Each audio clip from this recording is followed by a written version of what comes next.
26 countries around the world, every town in New England, except I think Wakefield. I think they blacked us out in Wakefield tonight. I don't know why. Without further ado, I'd like to remind you this is also a fundraiser tonight. And Stephanie and Tony, who are walking around, I don't know where you are, ladies, raise your hands. All the money raised tonight for these raffles, and you can win some fabulous prizes, Red Sox tickets and more, is going to the Mass Fallen Heroes tonight, folks. So buy some raffle tickets, support them. All right, are you ready for a great night of boxing? Here's your hooks, Kenny Casey. Well, Butchie, I think you covered it all anyway. So, and once again, thanks everyone for coming out. Let's not forget the real reason we're here, aside from a great night of boxing, is to raise money for the Mass Fallen Heroes. These guys are all sitting over here, and a great bunch of guys doing great work. So, anyway, thank you all for coming out. We're going to turn it over to John Vina. He's going to get the night started. Thanks for everyone who's tuning in pay-per-view, and let's go. Entering the ring right now, making his pro boxing debut tonight, is Woburn, Massachusetts native Gilvan Santos, who, like Matt Doherty, who was victorious in our previous bout, a practitioner of mixed martial arts, transitioning to boxing tonight to make his proper pro boxing debut. Opposite him tonight will be Timmy Ramos, who has been a standout on the New England amateur scene in recent years. You'll see with Gilvan Santos in his corner some notable North Shore mixed martial arts trainers. You know, it's quite a guy to turn pro against Tim Ramos with a big background in amateur boxing.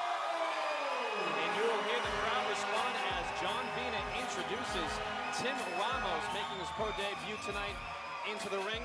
Brandon, you know what Tim Ramos brings to the table firsthand as you competed with him in the amateur ranks. Tell us about that experience and what we can expect from Tim Ramos tonight. You know, Timmy and I grew up in the amateurs. You know, it's been 8 or 9 years now we've been at this. You know, and I'm so glad that he's turning pro tonight. I feel like his style is going to fit the professional scene very well. We fought a couple of years ago in the finals in the New England Golden Gloves, and he's very, very slick. He's fast with both hands, very good foot movement.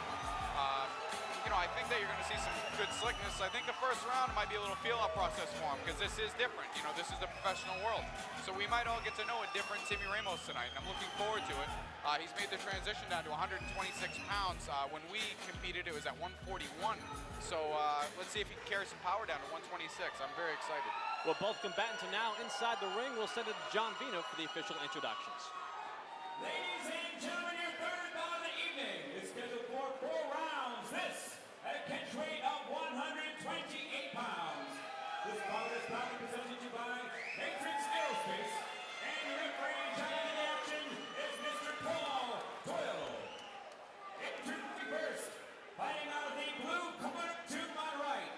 He's wearing black trunks with yellow trim and weighing in at trim and ready, 129 pounds. He comes from nearby Woburn, Massachusetts. And now making his professional debut, please welcome Gilvan Santos. And his opponent fighting out of the red corner to my left. He's wearing black trunks with gray trim and weighing on trim and ready, 126 pounds. Also making his professional debut tonight, he comes to us from Framingham, Massachusetts. Introducing Timmy Ramos.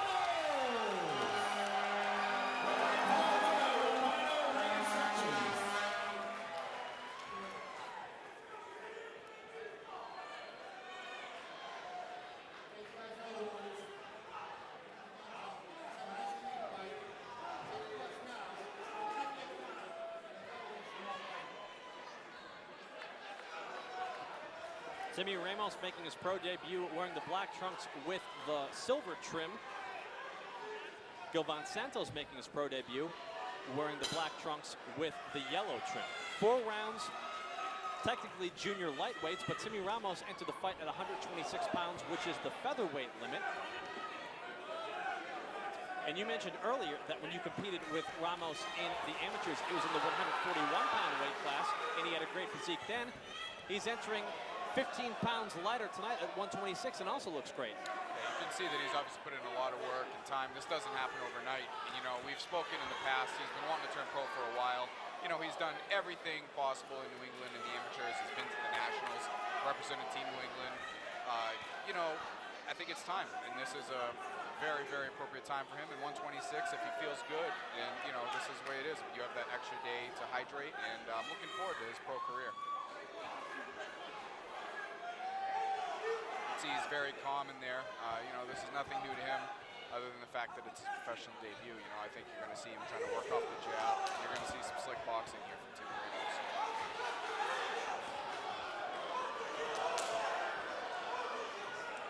I will say that I do like the heart so far, courtesy of Santos, and I think that he has gotten the attention of Timmy Ramos with some of his wild swinging punches that have landed. He's definitely landed a few, and, you know, this is Timmy Ramos' pro debut. This is the first time, you know, he's been hit with these smaller gloves with no headgear on, and it takes some time to get used to, and that's why the first round is so important. But now it's Timmy Ramos responding to kind of some nice body shots that force Santos to clinch. The body is very, very important for Timmy to focus on with his opponent here. Slow him down a little bit, although it's only a 4-round fight. I think that it'll slow him down because his opponent came out swinging very wildly, and like you said, you know, a lot of heart. So hopefully we can slow the pace down a little bit, and Timmy can work on what he's good at. Swinging very wildly, a lot of energy expounded, and is actually breathing with his mouth open right now, and I don't like the way that his mouthpiece is kind of dangling out of his mouth at times. That seems ripe for disaster if Timmy Ramos would land a hard shot right across the face. Sure does, yeah, no, that's very dangerous. Now he's taunting Timmy Ramos, something he probably shouldn't be doing, especially if he's getting tired here. But I wouldn't be a bit surprised if you see some issues with that mouthpiece, possibly starting to fall out and, you know, buy some time.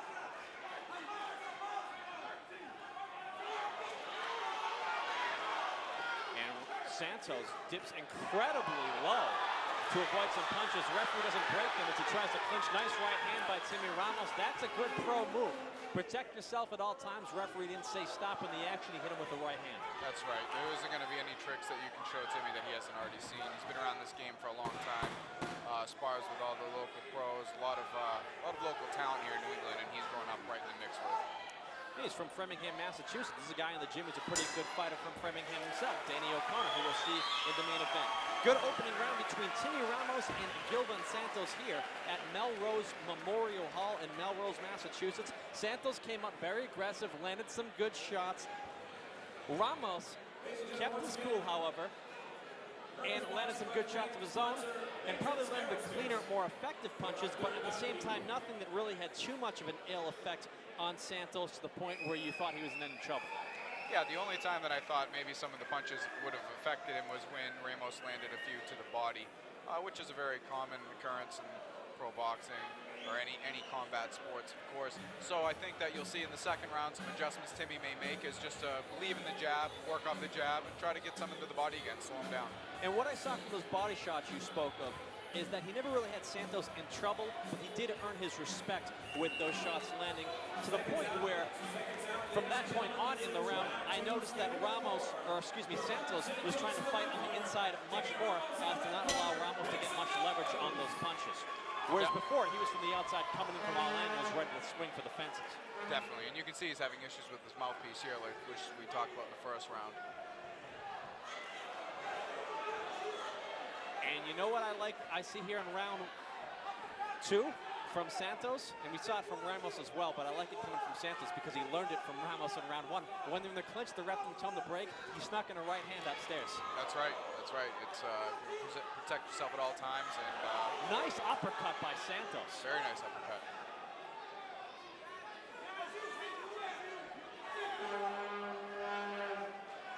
I must say that the manager of Gilvan Santos, Rodrigo Almeida, who's one of the best mixed martial arts featherweights in New England, came up to me before this fight and said, don't think Santos is here as an opponent, and I like that. It's great when they come in hungry like that, and they know they're here for the same reason as, you know, the guy across the ring. Both of them looking for the win here. You can see he's feeling pretty comfortable in the ring here, kind of dancing around, and you know, he's definitely in this fight.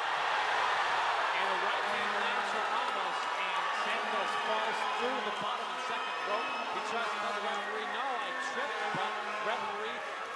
Doyle rules this a knockdown. I think it was the correct call. I do too. The ropes are there to protect him from falling, and he went through. I believe that was a clean knockdown.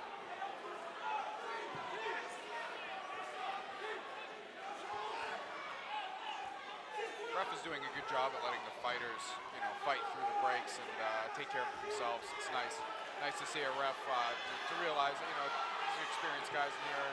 Timmy's got a big background, and they know what to do.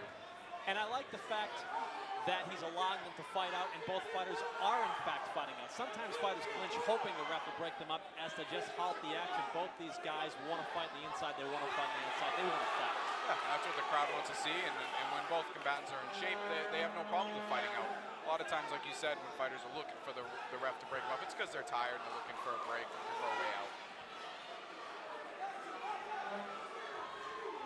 This is where Timmy had him in trouble before on the ropes with the straight right hand. To see if he can do it again. And a nice left hand upstairs followed by, which preceded a body shot, sends Santos to the floor. And Santos, I don't think is going to get it. Paul Doyle is going to reach the count of 10, I believe. Body shot.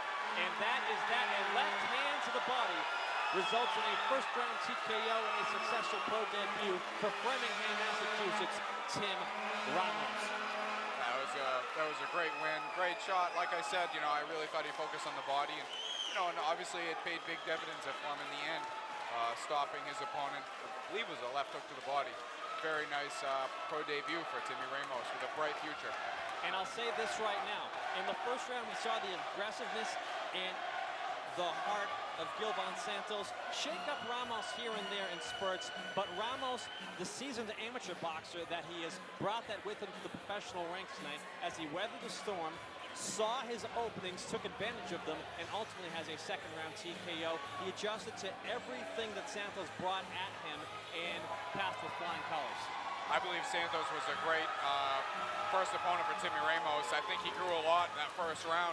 He was able to take a few shots, and I think he may have found out who he was tonight in a way, and I think we all now know Timmy Ramos may have a bright future here in New England with pro boxing. Tim Ramos ate a few shots, including a right uppercut that I think is going to remind him tomorrow when he wakes up. Last night he was in a fight. We'll send inside the ring right now to John Vina for the official particulars of our stoppage. Ladies and gentlemen, we have the time of 2 minutes, 33 seconds of the second round. Referee Paul Doyle stops his contest. Who won by knockout victory in his professional debut, Timmy Ramos. Tim Ramos successful in his pro debut tonight. He's standing by momentarily with our very own Butch Stearns. Butch, chat away with the successful pro debuter.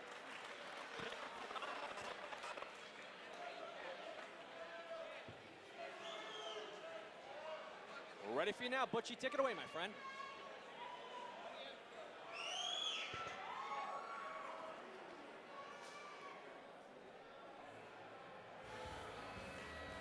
Than you tonight. Oh yeah, don't get much better, man. I'm used to the amateurs, man. The pro step up was amazing. It was a great experience. I'm glad the way it ended. It was great. So, simple question. Why did you win this fight tonight? I wanted from being smart and fighting my game plan. He came out aggressive. He was kind of headbutting a little bit, you know what I'm saying? Using his elbows. I know he's an MMA guy, but I had to use my boxing against him. I stopped him with some power. So, guy comes out aggressive like that. What you thinking? I mean, you want to learn something in that first round, don't you? At first, my mind was kind of everywhere. My first pro fight, I had no headgear, you know what I'm saying? So, my head's everywhere. But second round, I slowed down, slowed the pace down, listened to my corner, and I stopped him with the hook to the body. So you just won. This just happened. What do you think you're going to take away from this fight besides the great memory of this? I'm going to try to take away a great experience. I know it was 2 rounds. I wanted to get at least 3, trying to stop him in 3. But, I'm going to take away some experience. First pro fight, go back to the drawing board. I got a lot to work on, you know what I'm saying? So we're going to hear a lot more from Timmy Oh, Ramos. a lot more. Thank you. A lot Congrats, more. man. Thank you, sir. All right, take care. So there you go. I'm Sir. That's what happens there. But Timmy Ramos for the big win. Peter, back to you. Excellent perspective from Timmy Ramos. He saw pretty much everything that we saw. The aggressiveness of Santos, the fact that Ramos knew enough to stay calm, fight his fight, and box his opponent coming from an untraditional fighting background in MMA, and the fact that he said it was unique fighting for the first time without headgear. Yeah.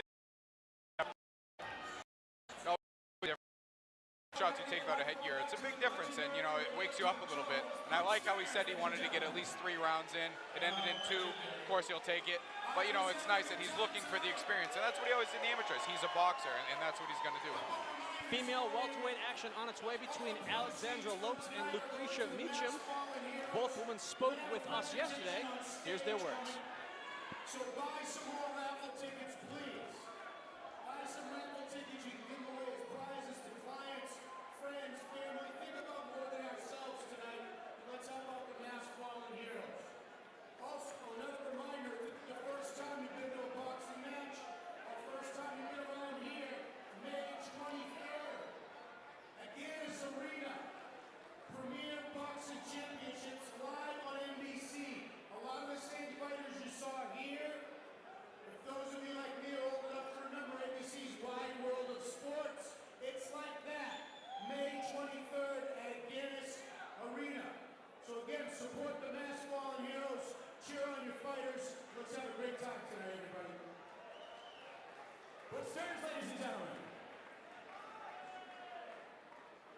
Ladies and gentlemen, I'd like to introduce you an undefeated fighter who's fighting next week in the co-featured attraction on ESPN Friday Night Fights at Mohegan Sun. He's ranked 7th in the world. He comes to us from nearby Quincy, Massachusetts. You saw him in the Memorial Series Part 1 with a spectacular knockout in the main event. How about a nice round of applause for the one and only Polish Prince, Ryan Pilsudski!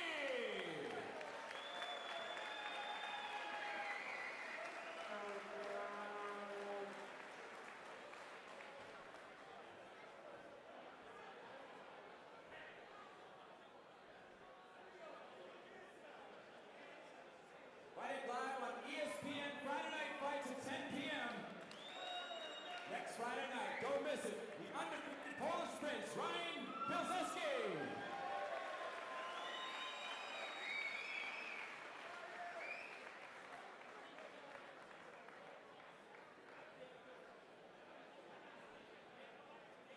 And once again, ladies and gentlemen, the official after party tonight is taking place at the Dark Side over in Malden. Hope to see you all there at the Dark Side, the official after party for the Memorial Series Part 2.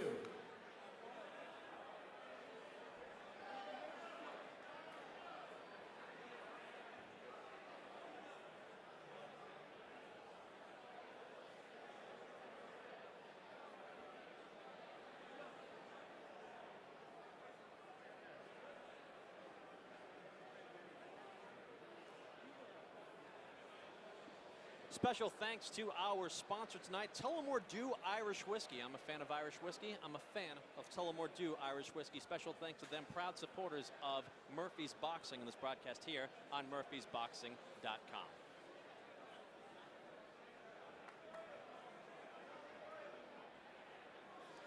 And of course, tonight's fight's put on by Murphy's Boxing. You're watching us here at murphysboxing.com. So a special thanks to Ken Casey and all the fine folks at Murphy's Boxing for allowing us to broadcast this to you here at murphysboxing.com. Next up in the ring, 6 rounds of female welterweights. Former world title challenger Alexandra Lopes, on her birthday no less, will be fighting against Pine Bluff, Arkansas's Lucretia Meacham. Brandon, I know there's been some social pressure on you in the past when fighting, competing in your hometown where you're a huge draw, north of where we are in Maine. Imagine all that anxiety compounded with the fact that it's also your birthday. That's what Alexandra Lopes is about to face tonight as she takes on Lucretia Meacham. Well, you know, if Lopes is anything like me, I think that she would probably take that opportunity to the fullest and enjoy it that much more. I feel like if I got to fight in my hometown on my birthday weekend, I feel like it would make it that much more special because it is such an honor to fight in front of your hometown as it is. Well, the birthday girl Alexandra Lopes and Lucretia Meacham spoke with us just yesterday at weigh-ins. We'll take a listen to that.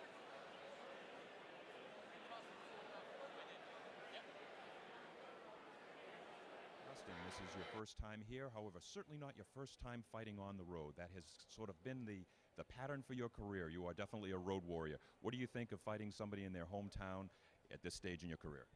Well, I know she's a very busy person, so I want to do a big upset in Boston.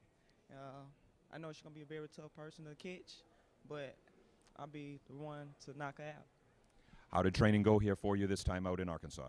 Very tough, very tough. Some little ups and downs, but I'm still a warrior. Terrific.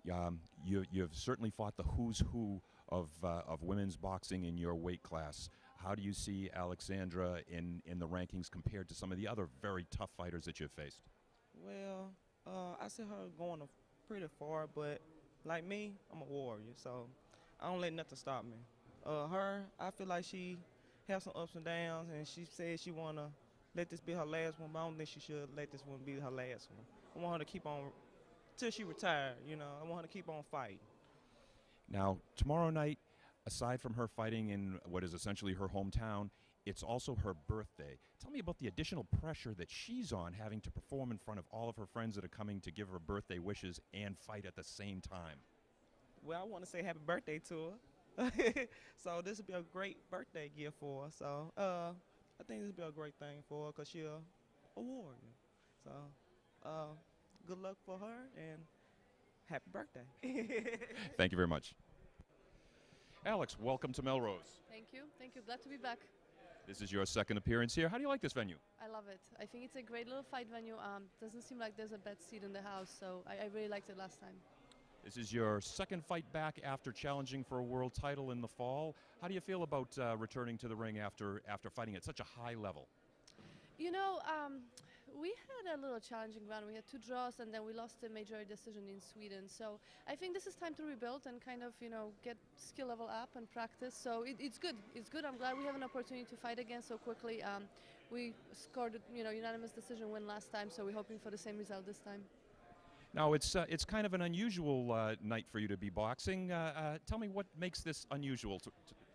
It happens to be my birthday, which normally I would hate to celebrate because I'm only getting older. But last time we're fighting here, I found out the show is on. Well, it happens to be on my birthday on April 10th. So I asked to fight on the card because I just couldn't think of any better way to celebrate. I love boxing, and I have a few years left in the sport. But it's just a great coincidence. So I'm glad to be able to take advantage of it. Well, happy birthday and good luck. Thank you. Thank you very much. I want to send a special thank you out to the Clatta Fund, proud sponsors of tonight's event here in Melrose, Massachusetts, and on murphysboxing.com, the Clatta Fund. Make sure you look them up online. And of course, our friends at Murphy's Boxing, promoters of tonight's event. You're already at murphysboxing.com. Browse around once this broadcast is over, of course. Peter Zimber and Brandon Berry ringside. We heard from Mark Bass chatting with both Lucretia Meacham and Alexandra Magziak-Lopes, who we'll see in our next fight. Meacham very cordial to her opponent, fighting her on her birthday. Lopes seemingly excited. And I love her accent. Originally from Poland, now living in Marshfield, Massachusetts. A lot of fans from Marshfield have made their way to Melrose tonight. 6 rounds of female boxing underway momentarily. Welterweight division, former world title challenger Alexandra Magziak-Lopes takes on Pine Bluff, Arkansas's Lucretia Meacham. Will send it inside the ring to our official ring announcer, Mr. John Vina. Ladies and gentlemen, your 4th bout of the evening is scheduled for 6 rounds. This in the 147-pound welterweight division. This bout is proudly sponsored to you by your Labor's Local 872. And your referee in charge of the action once again, Mr. Paul Doyle. Now introducing first fighting out of the blue corner to my right. He's wearing yellow with red trim and weighing in at trim ready 141 pounds. He enters the ring for the 17th time and comes to us from Pine Bluff, Arkansas. Please welcome Lucretia Meacham. And her opponent, fighting out of the red corner to my left, wearing silver with red and weighing in at trim ready 146 pounds. Today is her birthday, and she enters the ring with an excellent record of 12 victories, only 3 defeats, and 1 draw. Originally from Gliwice, Poland, she comes to us from Marshfield, Massachusetts. Please welcome Ola Alexandra Magziak-Lopes. Referee Paul Doyle with the final instructions.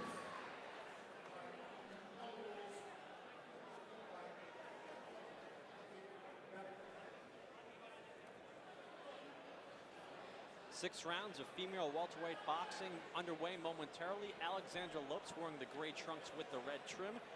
Lucretia Meacham wearing the almost tattered yellow skirt with the knee-high yellow socks. 6 rounds of female boxing underway. Peter Zimborn, Brandon Berry ringside, and a left hook from Meacham sends Alexandra Lopes to the canvas on the very first punch thrown in the fight.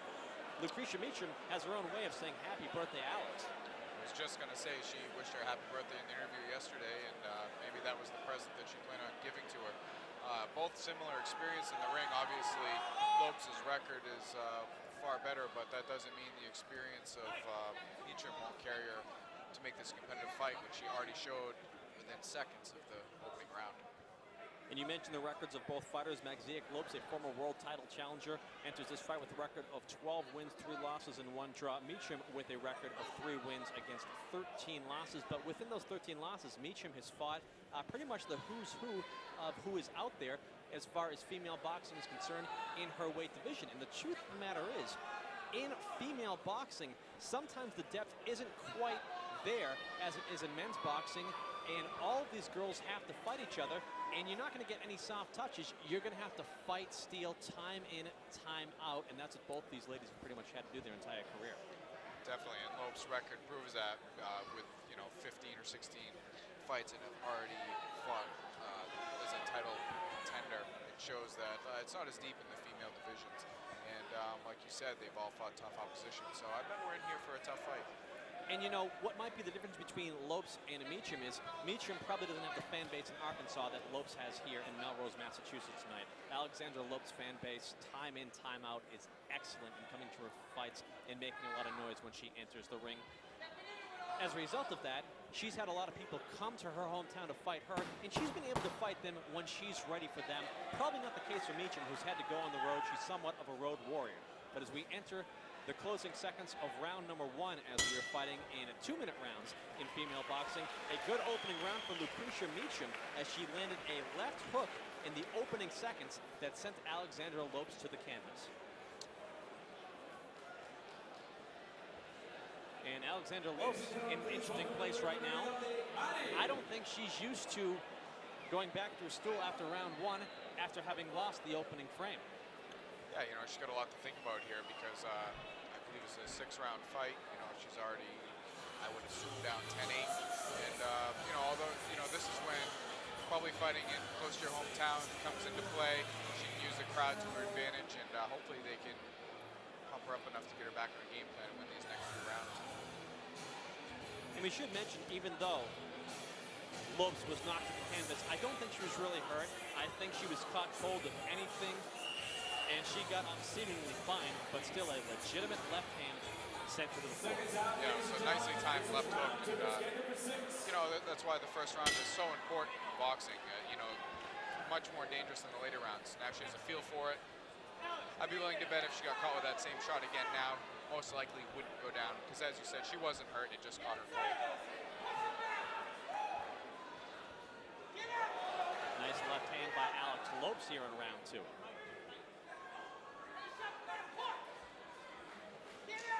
Alex Lopes with her husband Wayne Lopes in the corner. Also Mark Vaz working cuts. He's worked cuts for some of the best in the business, including Hector Macho Camacho.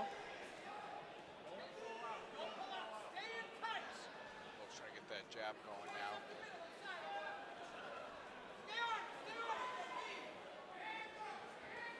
I'll say this right now for Lucretia Meacham. One thing I like about her that not all of Alexandra Lopes' opponents have done in the past is that she's forced her to fight in the early goings of this fight, and she's not allowing her to dictate the pace. So Alexandra Lopes knows she has to be in her toes. Yeah, she's probably familiar with Lopes' previous fights in her career, and she probably came with a game plan. Let's push this fight and see if she can deal with the pressure. And obviously in the first round it worked for her.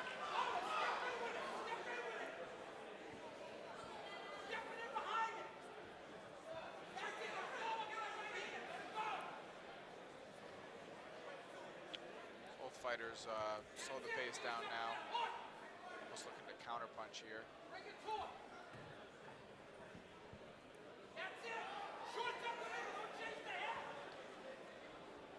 Nice left jab by Lopes upstairs, snaps the head back slightly of Meacham. You can see how she set that up. She went downstairs first, got the guard drop, and then the jab was open, and she landed it nice. She's landing the jab very effectively now.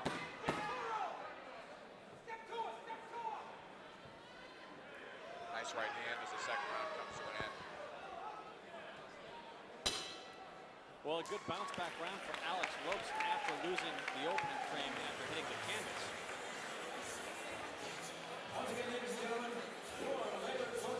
Once again, we're coming to you from Melrose Memorial Hall in Melrose, Massachusetts. Still to come tonight, our main event, Danny O'Connor takes on Michael Clark in a 10-round welterweight main event. Also, unbeaten Canadian fighter Logan McGuinness makes his debut in Massachusetts against Carlos Fulgencio of Miami. And we'll see the red-hot prospect in the middleweight division, Mark DeLuca of nearby Whitman, Mass, take on Dallas, Texas' Larry Smith Jr. Yeah, so definitely stay tuned for a night of action-packed fights here. I'm looking very forward to the fights that come, and we're in a pretty good scrap right now between these two fairly experienced females. Seconds out, ladies and gentlemen, this is round 3. Skate number 6. Lucretia Meacham in the blue corner. Alexander Majak Lopes in the red corner. Let's hear it for her.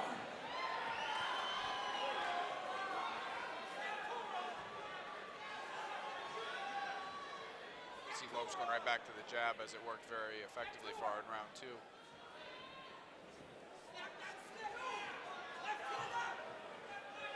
Her hand speed might be a little bit faster than her opponent's here as well, which is obviously helping her out with landing that jab and setting up the right hand. So she's been going downstairs very effectively here, which will obviously slow her opponent down as well.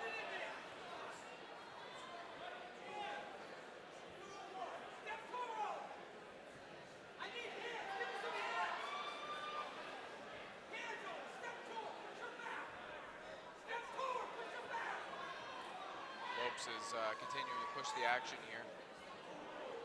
Just with a right hand and then landed a right hand.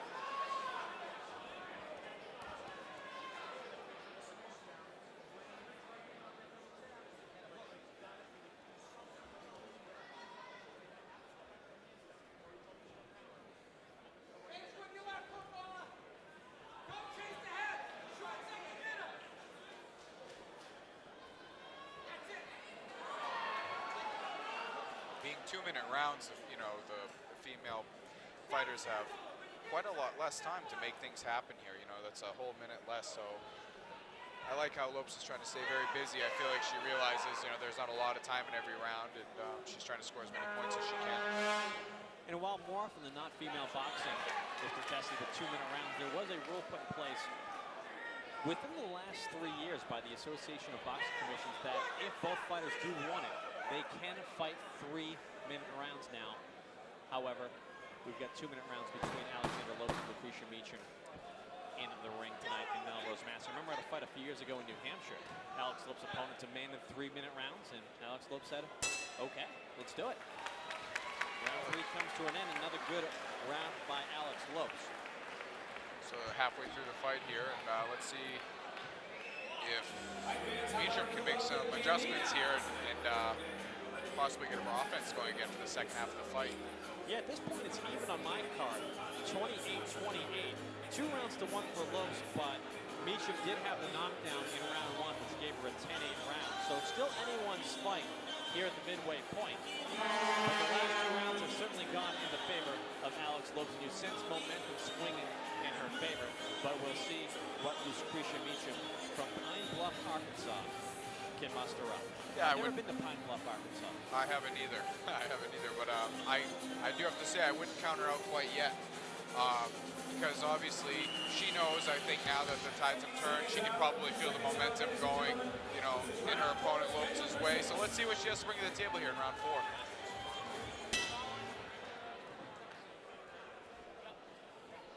Remember, the proceeds for this internet pay-per-view do benefit the Massachusetts Fallen Heroes Memorial, so we want to make sure you check out the Massachusetts Fallen Hero Memorial. They're the benefactors of this internet pay-per-view here at murphysboxing.com, and we thank you so much for joining us here at murphysboxing.com as we're amidst round 4 now between Alex Lopes and Lucretia Meacham. seeing a lot of the same as we saw in rounds 2 and 3 from Lopes, pressing the action. She's landing more effective punches here, and again, I think she's setting it all up from the jab. I like what she's doing with jabbing downstairs first, and she's feeling more and more comfortable here. At the same time, that's also a dangerous part of the fight when you're fighting somebody that obviously has enough power to knock you down. Again, she was caught cold in the first round, but she doesn't want to get caught with a counter punch here from Meacham either, which is, at this point, the only chance I see of any effective offense right now.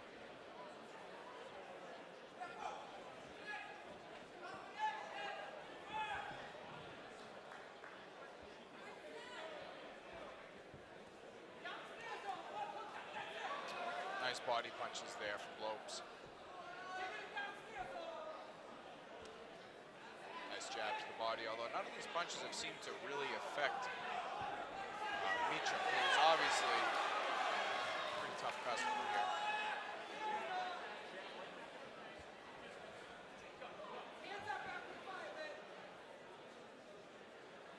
You hear Lopes' corner saying hands up after you fire, which I think is very important, again, because they don't want to get caught with a counter here. Meacham's been around, she has some experience, and they know what can happen here. The fight can change very quickly with one shot.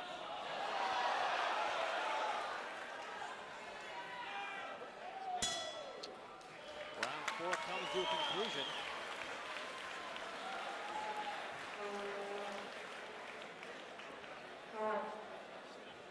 And not as much panic in the corner of Alex Lopes as there was earlier in the fight. Her corner once again consists of her husband, Wayne Lopes, and cutman Mark Bass. Now we got to see Tony and Stephanie. Prizes being raffled off. 4 tickets to any show in the Middle East, 2 Red Sox tickets, and 2 You can see from tickets round 4, for the May Alexandra Lopes 23rd certainly getting the better of the action. boxing event And momentum taking place swinging in her at the favor. Guinness Arena, featuring a main event world title fight, Andre Durrell versus Dick Neal. That's for the super middleweight Big title. things forthcoming from Murphy's Boxing in the coming months. May 23rd, Murphy Boxing's with a joint venture with Premier Boxing Champions,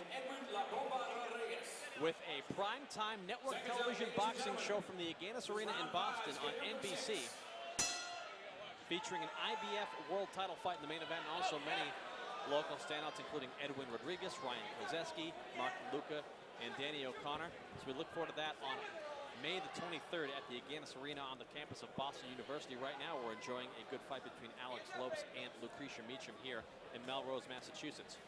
A fine venue here, Memorial Hall, but a little bit smaller than the Agganis Arena. Yeah, just a little bit. But you know, sometimes fighters prefer an auditorium like this. I know that sometimes you feed off the energy from these old memorial buildings. It has a real fight atmosphere, and I always enjoy a nice fight card building like this.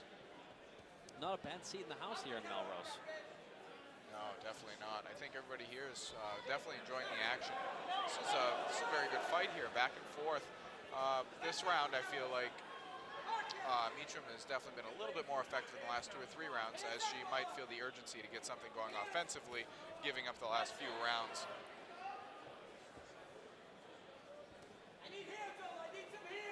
And you take a look at that knockdown scored in round 1. Was it a lucky shot where Meacham caught her cold, or she landed anything since which has made you think that she's capable of landing something that significant again? No, again, I think she was more so caught cold. Again, I wouldn't count her out. I wouldn't be too overconfident with thinking that her power isn't there. I think Lopes is a little bit more careful going in, keeping her guard up, and again, she's more warmed up now, so I don't think that we're probably won't see another knockdown. I like the fact that we're seeing Alexandra Lopes let her hands go tonight, which has been a criticism of her in previous fights. Tonight, she's letting the hands fly. Yeah, everybody seems very pleased with her performance. She's staying very busy, and again, I know I've commented on 2 or 3 times, but she's going to the body very nicely, and I feel like that's opening up the rest of her offense.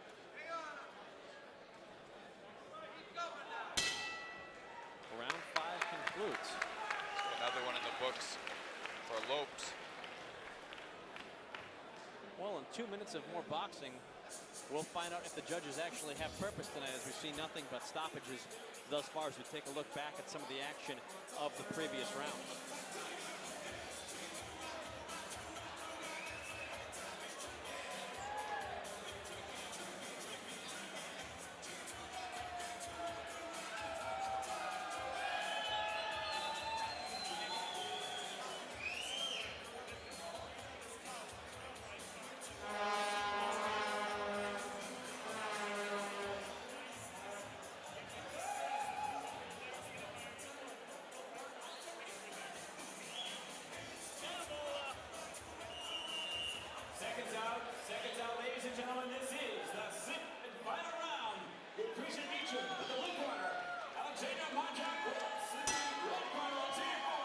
So sixth and final round between Lopes in the gray trunks with the red trib and Meacham in the tattered yellow trunks. Or the somewhat of a skirt. It's actually red trunks with like a yellow skirt thing. It's very Hector Macho Camacho-esque, as we mentioned. Mark Baz used to work this corner, who's in the corner of Alex Lopes earlier in the broadcast. I was thinking the same thing. Camacho came to mind when I was looking at her trunks or skirt or whatever you'd like to call it. I like what Lopes did here. I think that the corner probably told her that Meacham would come out with a sense of urgency and maybe to just press the action before she could and just control the pace as if we were continuing from round number 5.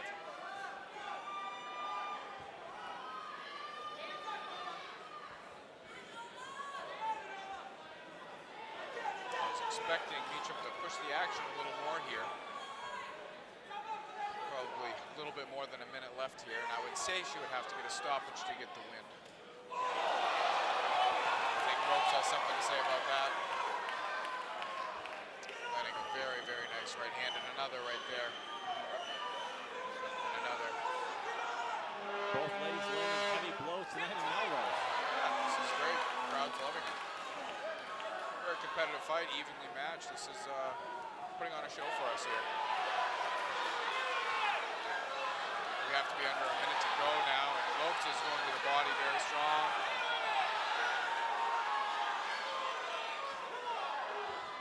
Meacham is still standing and throwing shots of her own.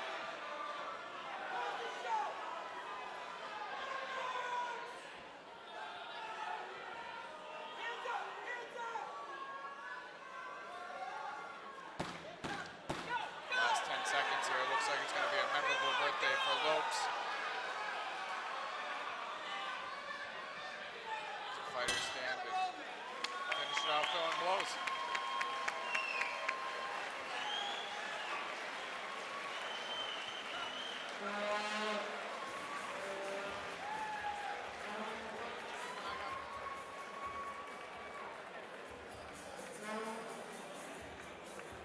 Six rounds in the book between Alexandra Lopes and Lucretia Meacham.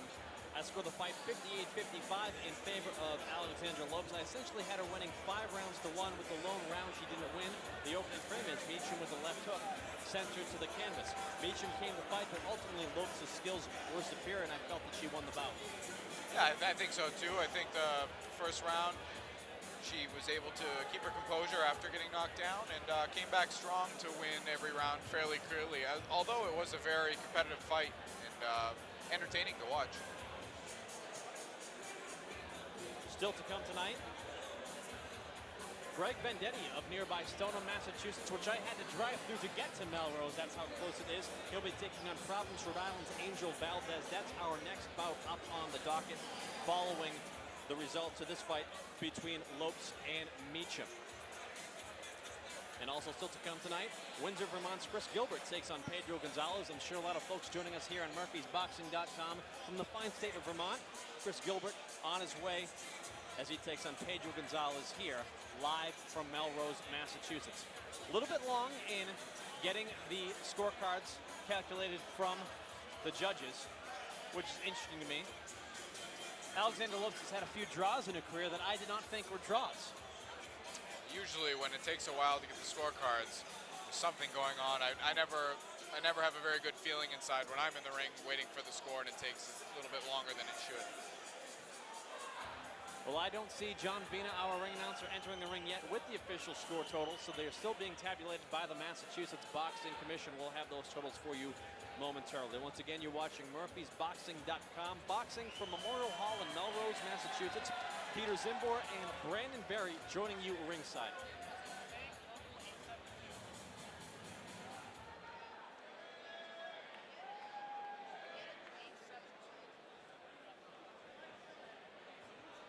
I want to send a special thank you to Local 872 for their support of tonight's event in Melrose, Massachusetts. Local 872, thank you so much for your support here on MurphysBoxing.com. I'm now seeing our ring announcer, John Vina, stepping through the ropes as he's got score totals in hand, and he'll announce them to us, you, and the rest of the room right now. Ladies and gentlemen, before I read the official scores, how about a nice round of applause once again for Lucretia Meacham and Alexandra Lopes.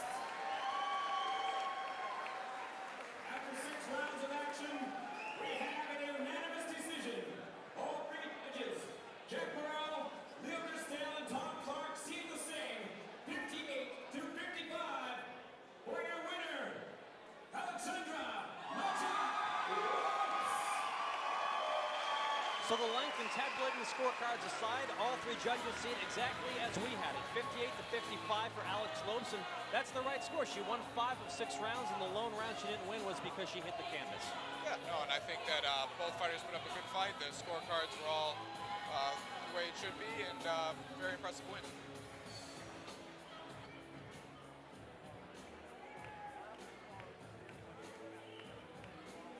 Alexandra, congratulations. Thank you, thank you. Things really seemed to change in that third round. When you came out in that third round, it seemed you kind of took control of the fight. Did you? Yeah, listen, I never expected dropped in the first round. I never saw it coming. It was a great left hook. I got to give it to her. And you know, I was down there and I said, crap, it's my birthday and I'm in front of my home crowd. I'm like, I'm not losing this fight. So, you know, I got up and I was like, I got to win every single round afterwards, and we are 2 points behind. So I just went to work, you know, and stayed careful and disciplined and took the points back. Now, you did get knocked. It's the first time you've been knocked down in your career. Yeah, ever. Talk about that knockdown. Were you surprised? Did her reach surprise you? I think it just caught me off guard. I wasn't hurt at all. My head was really clear. It was one of those flash knockdowns where I went down and I was like, crap, I'm on the ground. You know, I got to get up really quick. But I wasn't hurt. My head was clear afterwards, so I immediately regrouped. So, did you feel like after that third round that you had control of the fight? It looked. Yes, and I felt like she was tiring really quick. Like she kind of shot her best shot in the first round and didn't get me out of there, and she didn't have much afterwards. So it was just a matter of getting my timing and my distance right to land the punches. So the last fight you had a title shot. It didn't work out that way, right? That was in November, yes. Okay, but now you come home. Yep. It's your birthday. Yeah, it's a pretty good night. Yeah, it is. And you know, it's funny. When we were here in February, we won. I found out that the next show was on my birthday, and I went up to Ken Casey and I said, oh my God, put me on, it's my birthday. And this morning I'm like, I don't know if this was such a good idea. This is so much pressure, you know. So when I got in here, I was like, I just got to win. You gave yourself and everybody else here. Thank you very much. I appreciate it. Back to you, Peter. Well, a very special happy birthday to Alexandra Magsaych-Lopes, who improves to 13 wins and 3 losses tonight with a 6-round unanimous decision over Lucretia Meacham. Now she can go out and properly celebrate her birthday, Brandon. Yeah, I think that's a great way to start off her birthday celebration, getting a professional win here in front of her hometown and looking very good while doing so. And like you said, pressing the action. You said that in the past. A few people, you know, have discriminated the fact that she hasn't always been action-packed, pushing the action. Tonight, she stayed very busy, throwing many punches, I think all 6 rounds. Next up, a middleweight fight between Greg Vendetti of nearby Stoneham, Massachusetts, as he takes on Providence, Rhode Island's Angel Valdez. Vendetti enters this fight with a record of 5 wins, 2 losses, and 1 draw. Valdez with a record of 0-1. Vendetti, his 2 losses in his draw. 2 losses came against Antonio Chavez Fernandez, a very, very tough, experienced veteran on the New England scene. And he also had a loss that really cut him off guard against Pedro Gonzalez, who we'll see in just a little bit tonight as he takes on Chris Gilbert. His draw was to Antonio Chavez Fernandez. Angel Valdez just 1 fight. He got stopped in that fight against Ray Oliveira Jr. What I'm interested in seeing here is I want to gauge where Greg Vendetti is at compared to Ray Oliveira Jr. with how they both compete against Angel Valdez. Yeah, that would be an interesting.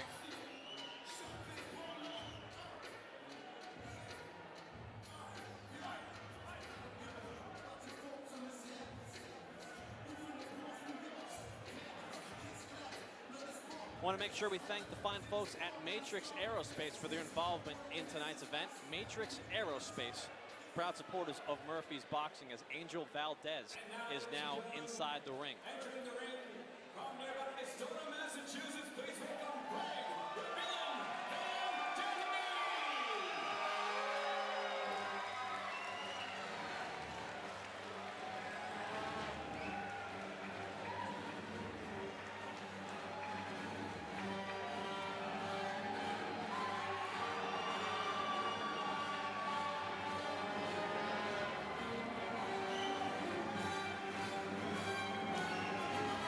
I'll say this, Greg Vendetti with some theatrics in his ring entrance tonight. Lights are flickering and dramatic music is playing as he'll be entering Melrose Memorial Hall. to a raucous ovation, courtesy of his many fans from nearby Stoneham, Massachusetts. Like I said, just a stone's throw away. Had to drive through there to get here to Melrose tonight. Yeah, this is what it's all about. You know, a lot of professional fighters, even world champions, you know, they spend their whole career and never get this opportunity to fight in front of their hometown like this. This is something that he should really take it all in and enjoy this, because it's a nice ride. This ring walk with all of your fans and everybody getting loud, the music, the lights out. This is a great experience for him. Well, both fighters now inside the ring. We go to John Vina for the official introductions. Ladies and gentlemen, your fifth bout of the evening is scheduled for 4 rounds. This is the 160-pound middleweight division. This bout is proudly sponsored to by Nantucket Blend and McGreevy's Third Base Saloon. And your referee in charge of the action once the bell rings, Mr. Bob Benoit. And now, introducing first, fighting out of the blue corner to my right. He's wearing black trunks with yellow trim, weighing in a trim and ready 156 pounds. Tonight, entering the ring for the second time, he comes to us from Providence, Rhode Island. Please welcome Angel Valdez. And his opponent fighting out of the red corner to my left. Wearing the solid black trunks, he weighing in a fit and ready 157 pounds. Record, 5 victories, only 2 defeats, with 1 draw, and 3 big wins coming by way of knockout. He comes to us from nearby Stoneham, Massachusetts. He is the villain.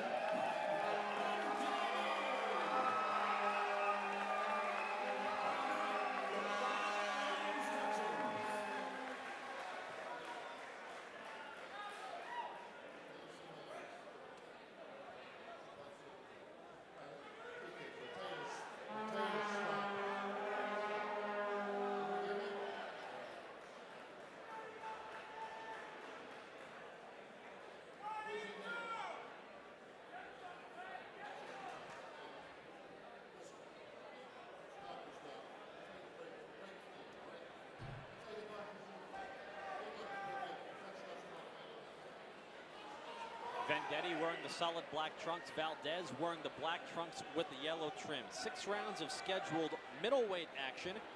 Interesting in that Vendetti began his career as a welterweight and has steadily moved up to the middleweight division. Valdez, with 1 pro fight to his credit, was the middleweight division. It was a losing effort to Ray Oliveira Jr. He was TKO'd in that fight.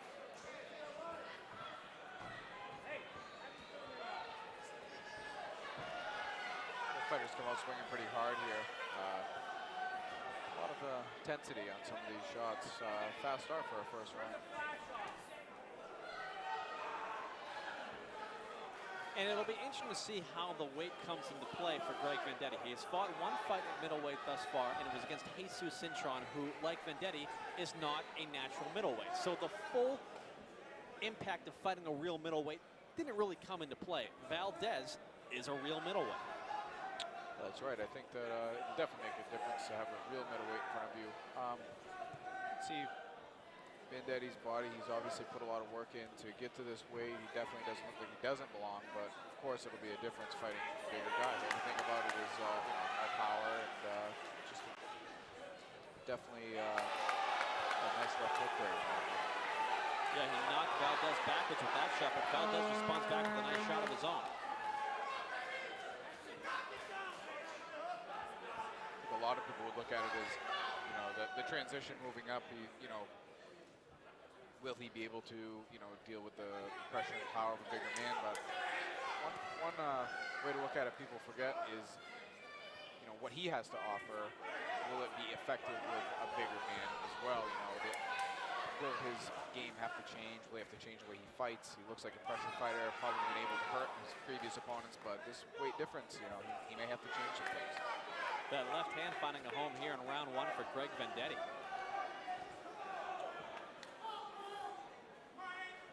Vendetti's style reminds me of somebody we're going to see in a little while, Chris Gilbert.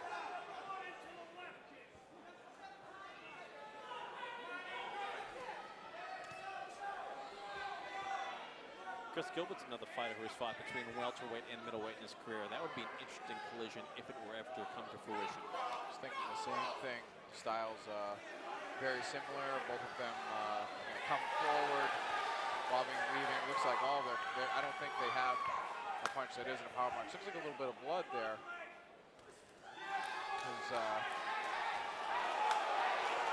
Valdez forehead. And Valdez tried to take a moment to wipe the blood away. Vendetti didn't allow him to. I like that. Oh, that's right. That is obviously showing his fighter instincts and take advantage of any situation possible.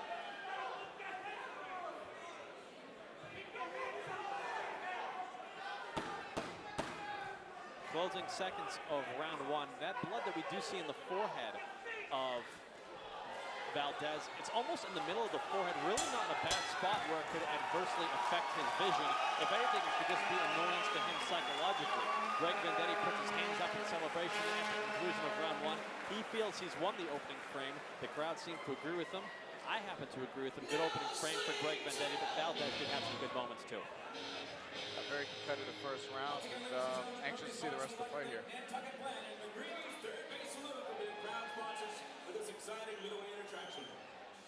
I think you're right about the cut on the forehead. It is more towards the middle. Shouldn't have any issues with blood flowing into the eye. So at this point, it is a mental decision he's going to have to make to ignore it and not let it be a factor in the rounds to come. Greg Vendetti with Joe Ricciardi in his corner. Greg Vendetti, I believe, is Joe Ricciardi's first pro fighter.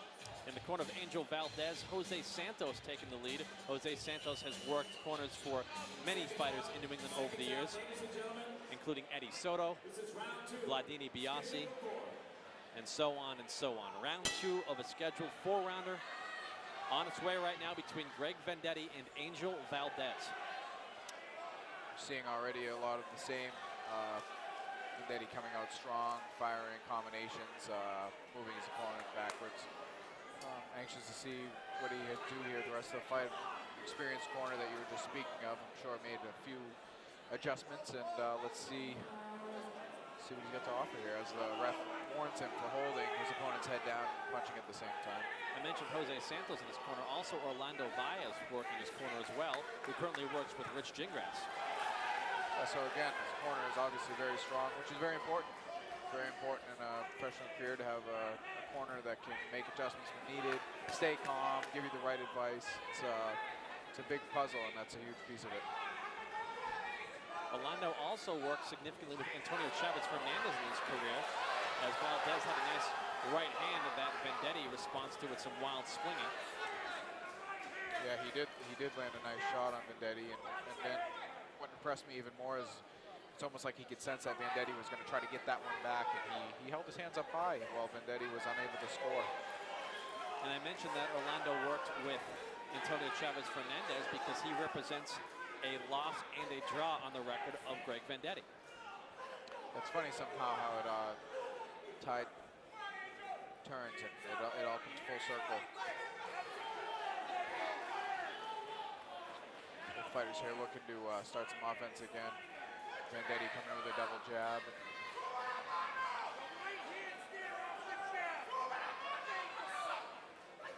Valdez is doing a very good job at really keeping his distance just out of harm's way, throwing punches of his own. He's making this fight pretty interesting. And again, this is where we go back to the first round. We're talking about the size. You know, the size is making a difference here, I believe.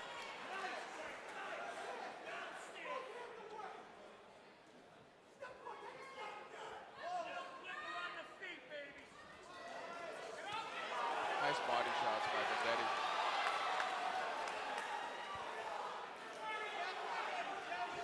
Although it didn't look it, I feel like one of those left hooks really affected Valdez.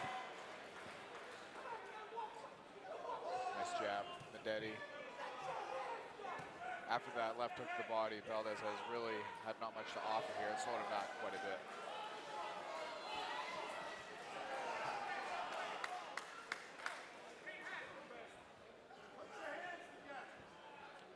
Back with the jab. Big right hand, left hook by Vendetti.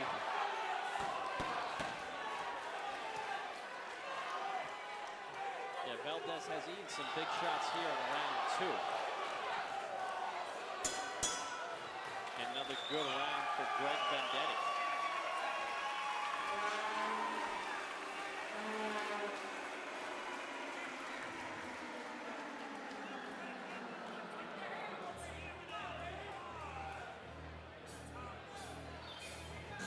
Greg Vendetti's trainer, Joe Ricciardi, was a key player in the short-lived reality series The Fighters, which aired, I believe, on the Discovery Channel.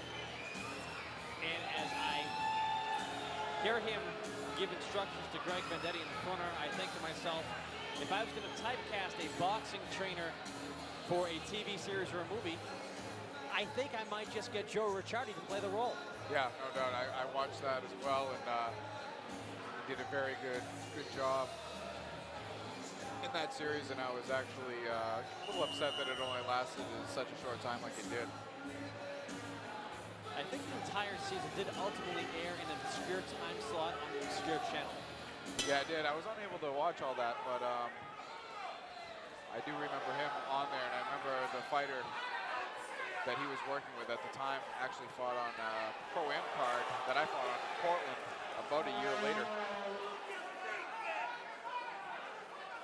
Round 3 underway here between Vendetti and Valdez. It'll be interesting to see if Valdez has any answers to any of the questions in which Greg Vendetti has asked in rounds 1 and 2. Mostly with that left hand that we saw knock some moisture off the head of Valdez moments ago. Yeah, Vendetti's definitely landing some nice shots, and it seems like just a matter of time these are going to take its toll, especially if he lands any more body shots like the last round. There's a 4th round TKO for Vendetti in his most recent performance. We're amidst round 3 here, and we're talking about the fact that Valdez might not be able to withstand and absorb the amount of shots he has been for the entire duration of the fight. No, I don't believe so. You know, he's taking a lot of punishment here, and it's definitely going to add up. You can see he's more on the defensive as the fight goes on, and that's definitely not advantage that he does at all. He's very efficient. Those balls there.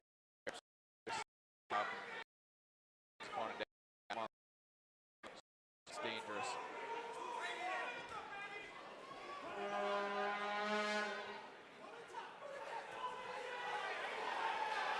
Nice combination on the over Vendetti.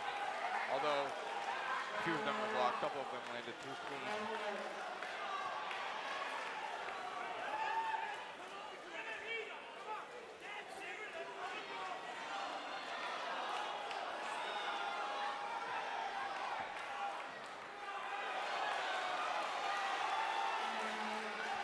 Referee starting to take a closer look at the action here as Vendetti is landing harder and harder shots.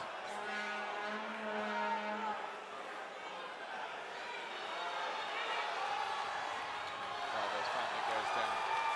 And they're going to rule it a slip, but I think it's a combination of the amount of punches Greg Vendetti's landing and exhaustion on the part of Angel Valdez, which led him to his knees moments ago. Yeah, I'd be surprised if Angel makes it out of this round. Yeah. Referee Bob Benoit issues a stern warning to Vendetti for hitting behind the head, but at the same time, Valdez was leaning over and bending over right in front of him. What's he supposed to do? That's right. Vendetti's just doing what he's trained to do. It is protect yourself at all times. Round 3 is coming to a conclusion. So And I think the experienced corner of Angel Valdez might want to reconsider sending him out for round 4, considering how this fight is going right now. I agree. I was surprised that he made it through that round, and I'd be surprised if we see him start the next round, if so, last that long. And I know he hasn't taken big thudding headshots, but he's taken a lot of headshots. I'd like to see a doctor over in that corner as well, and right now I don't see one. Now I see the doctor stand up as soon as I say that, and he's going to take a look at the corner of Angel Valdez, which I think is the right thing to do.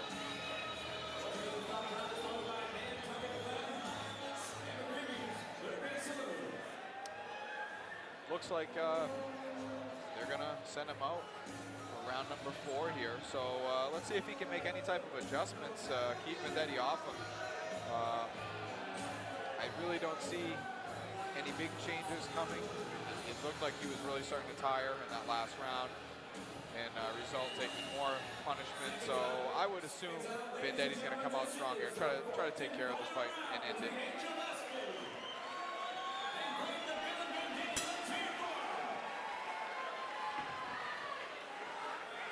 Fourth and final round between Greg Vendetti and Angel Valdez here at Memorial Hall. Nice 1-2 by Greg Vendetti to begin round 4. That was a solid left hook, right hand. When you're landing lead left hooks, you know, it obviously shows how confident you are. He's got full control of this fight.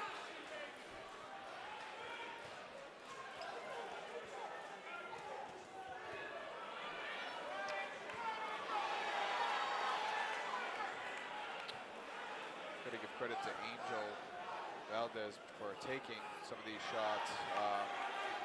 Definitely has a lot of heart and a solid chin.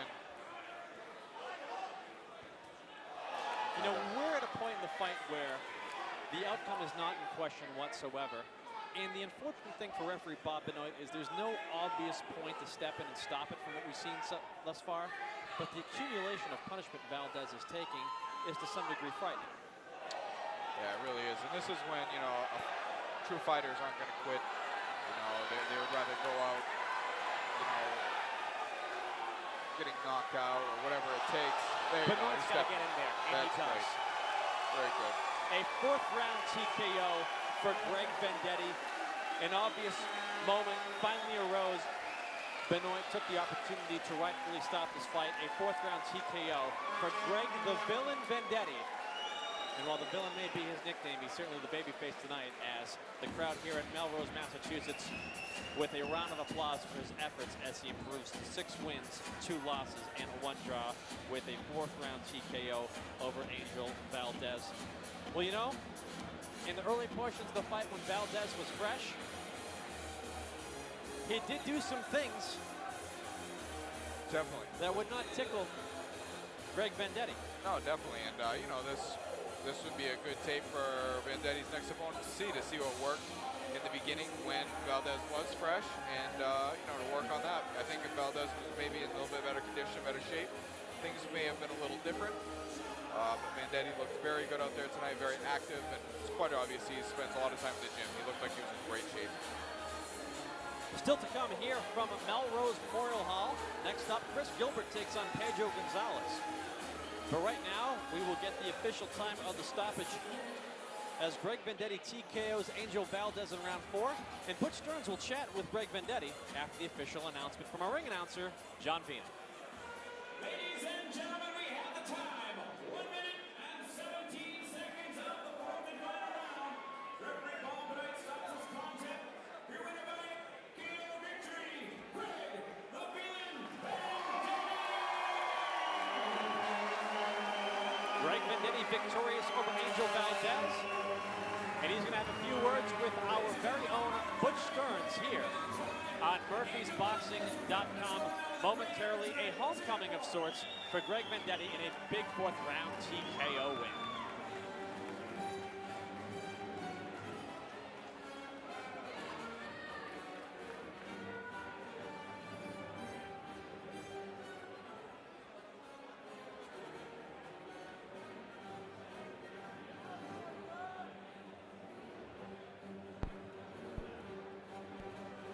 It wasn't on. Now it's on. 10, 9, 8, 7, 6, 5, 4. Good?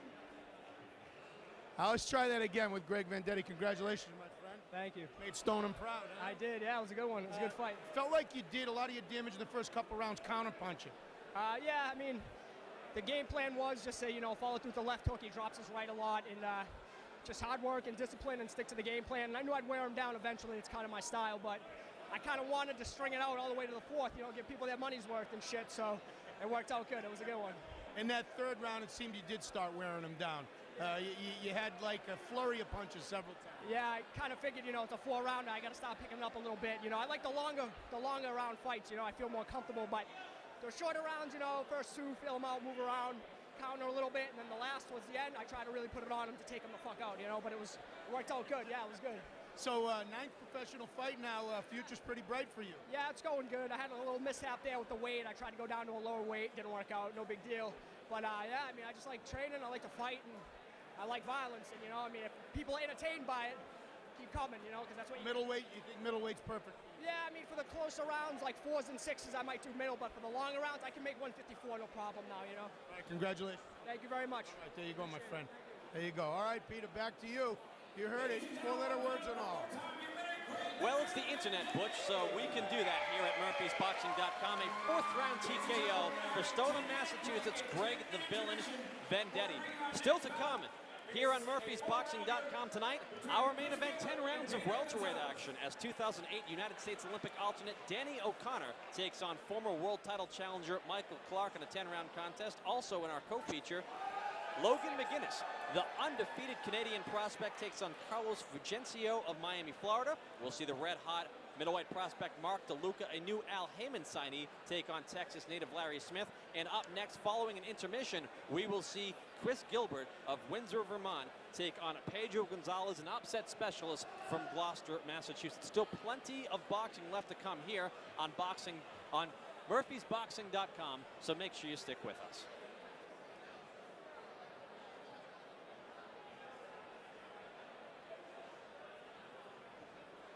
And while we've got a moment, we would like to thank the makers of Sailor Jerry's Spiced Rum here, proud supporters of murphysboxing.com. You know, after tonight's event, I'm going to take some Coke, I'm going to take some Sailor Jerry's Spiced Rum, mix them together. I'm going to have myself a nice after-broadcast drink. Special thanks to the folks at Sailor Jerry's Spiced Rum.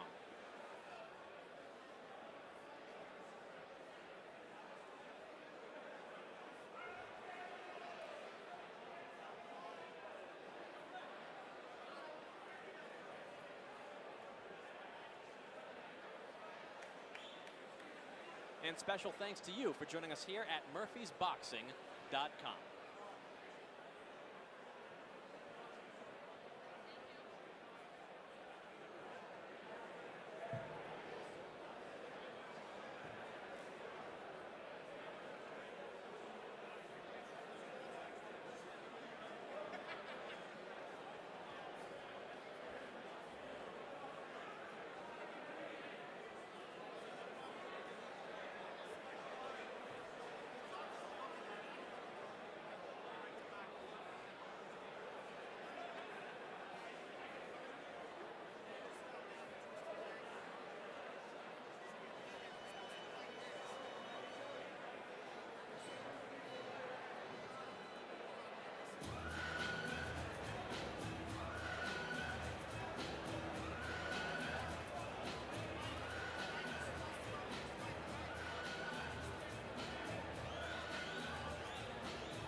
We spoke with Windsor, Vermont, Chris Gilbert, in Gloucester, Mass, Pedro Gonzalez yesterday, and here is the interview now.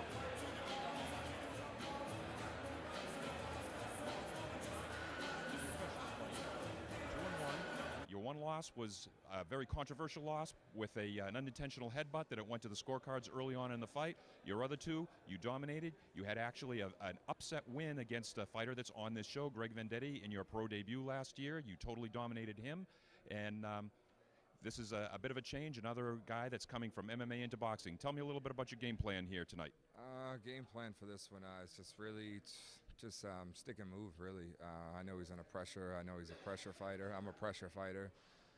So if it does come to pressuring, you know, up close in the fight, then I'm game for that.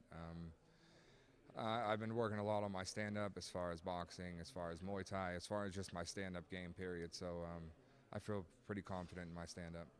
Pedro, I understand that you were just recently in New York to try out for the Ultimate Fighter, and then after you finished with the trials, you went over to Gleason's to get a little bit of boxing ambiance as well while you were in New York. Tell me, what you think of Gleason's boxing gym?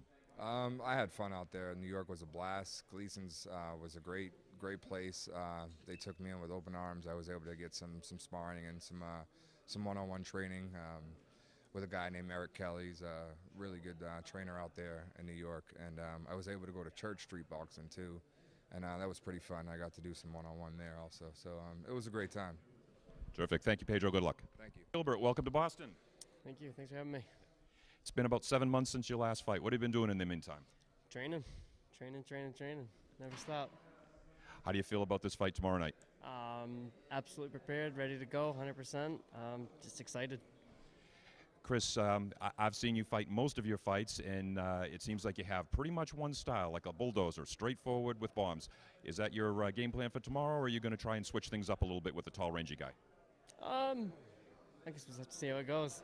No, I like to come forward. I like to bang. I like to mix it up, and I like to make it look, not look, but I like to make it exciting. It's my style, and I pretty much fight everyone the same way, and I don't think I'm going to make any changes with this guy. Okay. Terrific. Thank you very much, Chris. Right, appreciate it.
The referee for this contest, once again, Mr. Bob Benoit. And now introducing first, fighting out of the blue corner to my right. He's wearing green with silver and black and weighing in at trim and ready, 100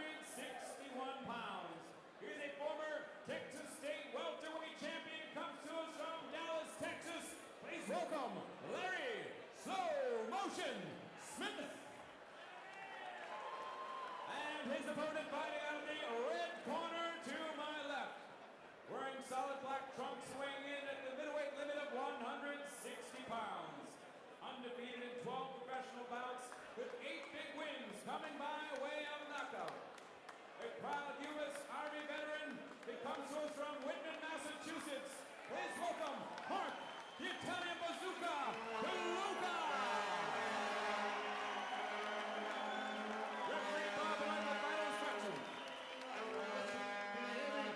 Can you hear me? Listen, when I tell you to stop, you stop. When I tell you to break, I want you to break, and I want you to break through. Stay in the close, I want you to talk fight. 6 rounds of middleweight action. Mark DeLuca black trunks. Larry Slow Motion Smith wearing the green trunks with the gray trim. Peter Zimber and Brandon Berry calling the action ringside. The first time we've seen Mark DeLuca in the ring since last October in Plymouth.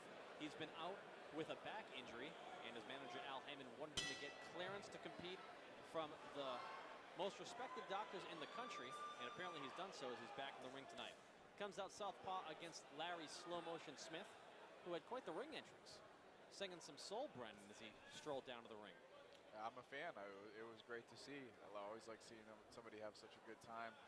So confident coming in the ring and enjoying every moment of this. It's good stuff. And Mark also had a really nice ring entrance as well.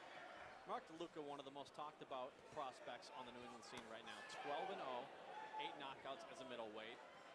Though he's not a kid, he's been around for some time. His boxing career has been here and there due to his involvement in the United States military, but right now really focused on boxing and making a splash in 2015. First fight of the year is against Larry Smith tonight. Yeah, he's definitely made a mark for himself in New England, and probably going to break out throughout the United States pretty soon, I would assume. And not only is he a good fighter, he is just such a nice guy. To talk to him, always very respectful.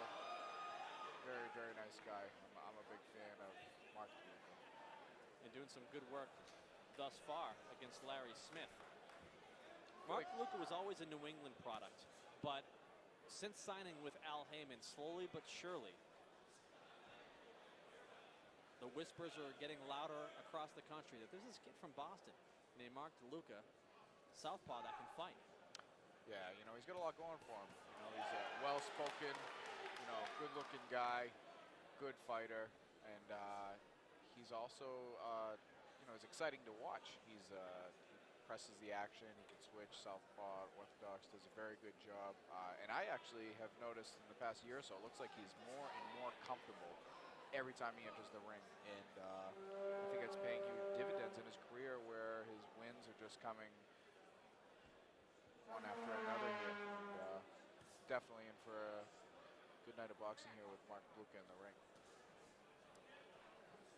In some respects, he reminds me of a switch-hitting Italian descendant John Duddy, because he's very popular, sells a lot of tickets, and is exciting every time he fights. Yeah, and that's a very good combination. You know, has a little bit of showboating here from his opponent Smith. We'll see how long that can last. If he can continue to take those body shots and make those gestures, I'll be very surprised. It's been a very good opening round for Mark DeLuca. The Italian Bazooka, they call him. He's got everything going for him. You know, got the good nickname, got a good record, he's got a good following. I think he's a complete package here. I really, really like Mark DeLuca. You just like him because, like you, he has a name that can rhyme with artillery for nickname. That's Brandon right. the Cannonberry, Mark the Italian Bazooka DeLuca. Hey, you called me out on it. It's the truth. The minute I heard his nickname, I said, that's it. I like this guy. Round one comes to a conclusion, and a good opening round for Mark DeLuca. Last time I saw Larry Smith, I was commentating with Danny O'Connor, and I said, do you remember him at all? And Danny said, oh yes, I remember Larry Smith at the Olympic trials. Comes from the same cast of amateur characters that I do. Definitely a strong cast of amateurs that they come from. If I'm not mistaken, I believe Danny O'Connor fought Danny Garcia in the amateurs. The most impressive thing about Danny O'Connor's amateur career to me is that the eventual gold medal winner in his weight class that year at the Beijing Olympics, Felix Diaz, Danny O'Connor defeated him in international competition prior to the Olympics and did so with a stoppage win. Wow, I think very that's a impressive. fact that is somewhat overlooked about Danny O'Connor sometimes. It must be, because that's the first I've heard of that, and that's very impressive. See Mark Luka coming out here, looked like a little bit more zap on his punches, trying to set the tone here.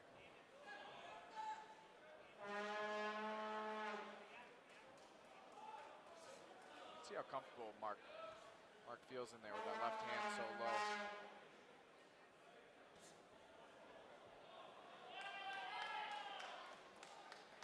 Switching up to southpaw again.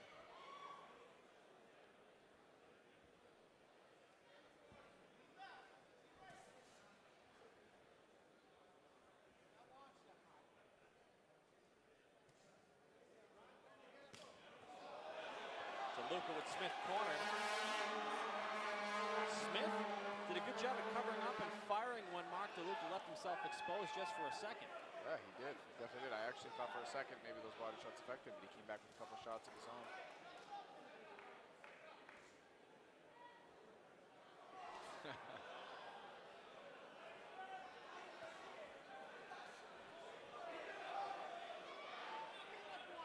Not where you want to be on the ropes against Bazooka, Mark DeLuca.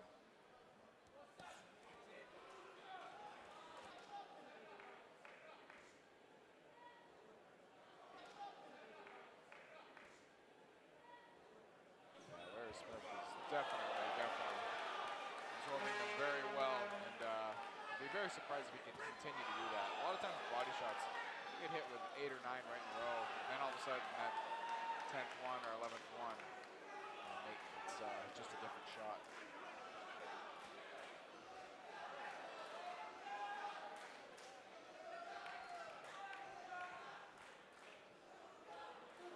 Landed the jab. Luka comes back with a jab of his own. Luka's really, really focusing on trying to land that body shot that's going to make the difference.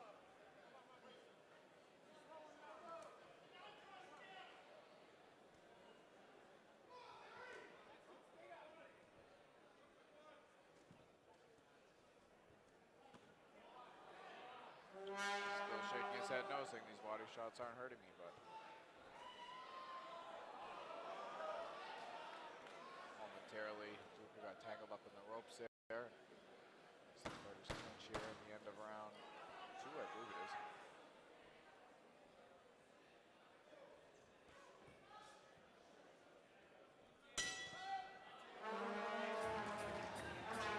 I love how Larry Smith eats a left hand to end the round, and in eating that left hand, shimmies and somewhat moonwalks back to his stool. A lot of showmanship there, and you know, he's just showing that, hey, I'm taking your best shots, and you can't hurt me. And he's trying to play a mental game with Mark DeLuca. I'm assuming that into the head of Mark DeLuca, as he's been around, he's probably seen stuff like this before, and he's probably just going to stick to the game plan because it is working.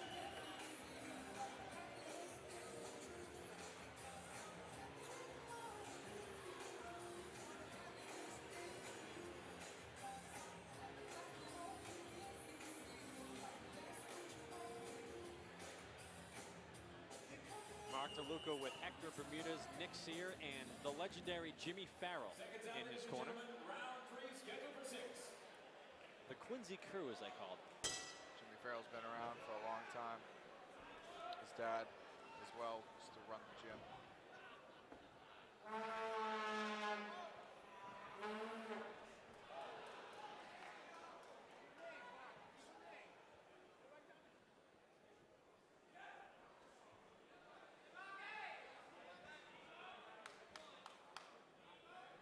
You know, despite the fact that Larry Smith is a game opponent, he's still here playing the role of an opponent, and I think it would be very appropriate of Mark DeLuca to not allow Smith to go the full 6 rounds. I think he needs to get him out of here to make a statement. Yeah, I agree, and I think he's definitely he's loading up on some of his punches to try to hurt Smith, and it's only a matter of time before one of them connect in the right spot, especially to the body. And that was a right hand that seemed a little bit low, courtesy of Smith. Yeah, I noticed that too. Ref had nothing to say.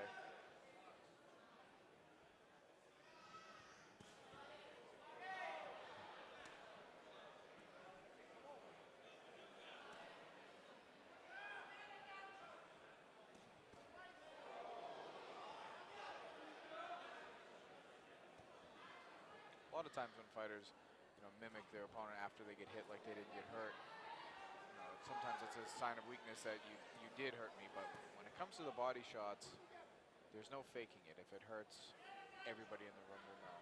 It's much different than a headshot.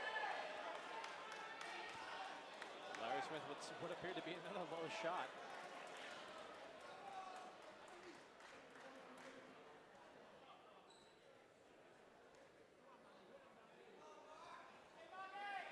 Inside fighting we haven't seen yet. Back on the outside. Luka tries to get his jab going.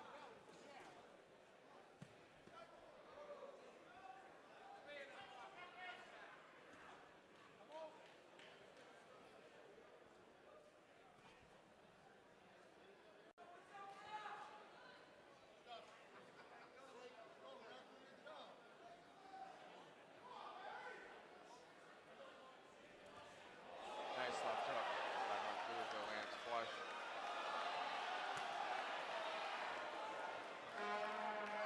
And now we might start to see Larry Smith unraveling as he seems to be more in the defensive shell than he has been this entire fight.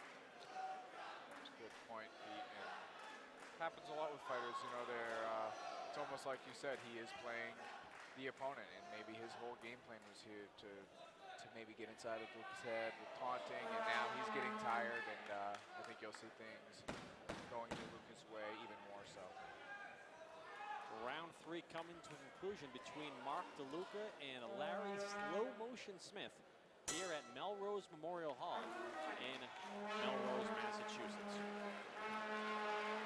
And as he dances back to his stool again, he's just showing everybody he's having fun, he's enjoying being here. But what's interesting was that was a delayed dance, because Smith walked over to his corner and was walking regularly, and then at some point I think he sensed, I gotta dance, it's kind of my shtick, and he did a little shimmy right as he got to his stool. And I think he even remembered his nickname at that point, because he did slow down a little bit. It was like a slow motion dance back to his stool. That is something I've never seen before just now. Round card girl making sure of the judge that it's round 4 coming up. It is. And she looks good. She's doing a good job.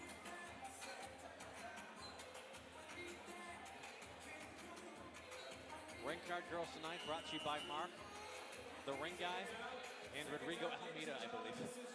Rodrigo Almeida always brings ring card girls. I don't know how he does it, Brandon. Well, he obviously has some pretty good contacts in the round card girl world. Round 4 underway between DeLuca and Smith. What do we expect to see this round out of Smith? We saw him slowing a little bit in the last round. What do you expect now that we're in round 4?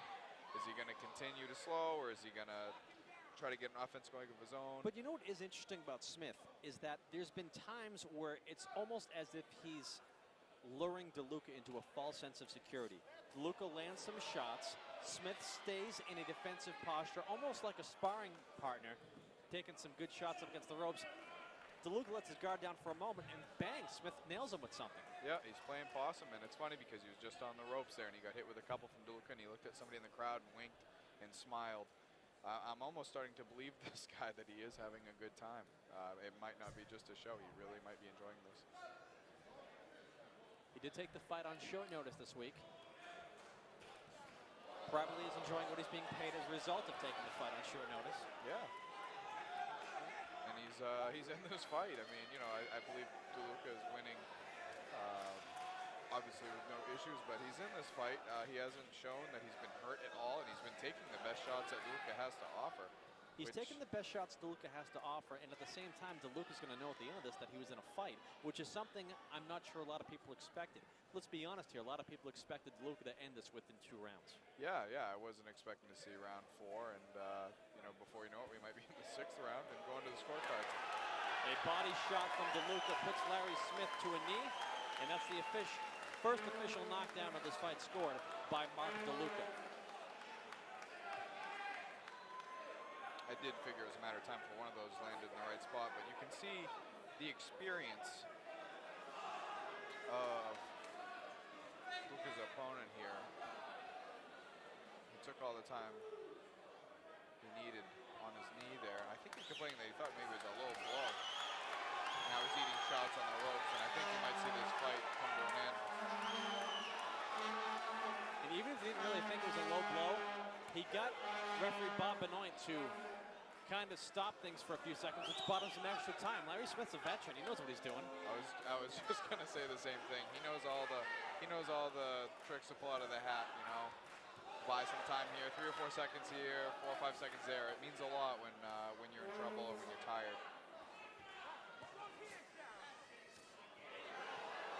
Nice right hand by Larry Smith just minutes ago, but that was one shot that he landed amidst absorbing a lot of blows from Mark DeLuca. Looks like he's going to get out of another round here. Well, don't speak so soon. A left hand by Mark DeLuca puts Larry Smith on his back, and this is a headshot that puts him down. He seems alert. Yep, he's beating the count. He's up. He's ready to go. And I did speak too soon, that is for sure. 2 knockdowns scored in round 4 by Mark DeLuca. 1 left hand to the body, 1 left hand upstairs.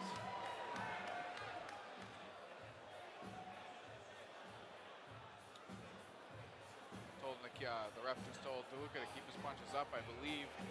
See, that's the gamesmanship of Larry Smith over there. There really wasn't any low blows that round, but he's got it in his head now. It's unbelievable. It's, what a veteran. What a veteran Larry Smith is.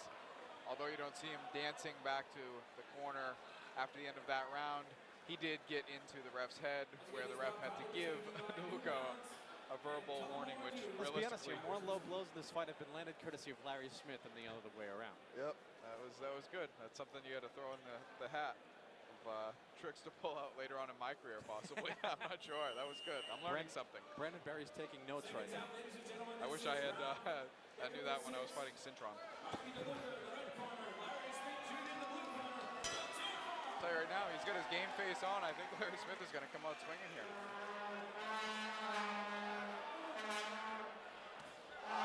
Nice left hand by DeLuca. Sends Smith to the canvas for the 3rd time in this fight. If you're referee Bob Benoit, you might consider stopping this one. Smith is talking to the crowd. He's smiling. He's back up. He's ready to go for But he more. hasn't won a single round in this fight. He's now been down 3 times. I think one more knockdown from DeLuca, referee Bob Benoit's going to stop this one. He might know something that we don't with all the smiles on his face, because I definitely don't feel like I'd be very happy right now.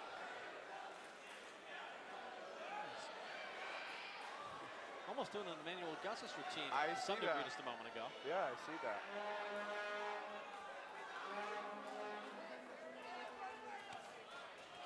He's taking those body shots much better than I would have assumed, especially this late in the fight.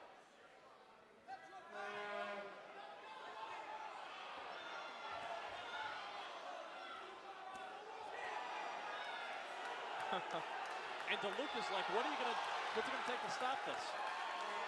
Well, he knocks him down again, and that's it. Fight has stopped. 4 knockdowns en route to a 5th round TKO.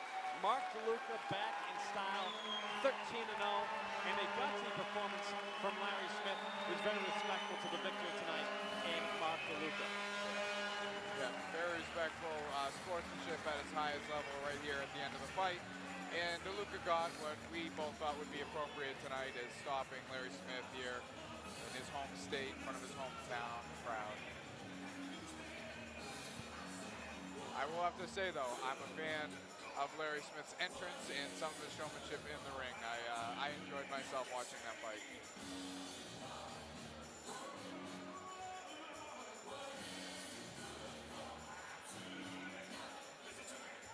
If you're just joining us right now on murphysboxing.com, an unforeseen series of events took place earlier, which canceled the fight between Chris Gilbert and Pedro Gonzalez, as Pedro Gonzalez, warming up for his fight with Chris Gilbert in the locker room, it appears to have twisted his right ankle.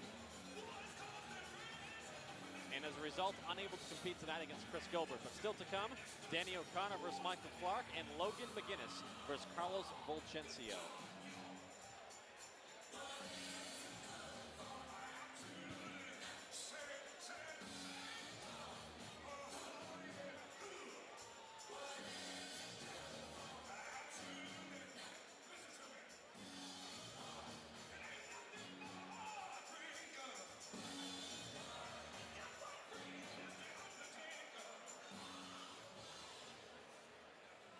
For the official particulars of the TKO, we send it inside the ring to John Vina. Ladies and gentlemen, we have the time. 1 minute and 11 seconds of the 5th round. Referee Bob Knight stops this contest. You're winning by TKO victory and still undefeated, the Italian Bazooka, Marky DeLuca. The Italian Bazooka, Mark DeLuca, still undefeated at 13-0.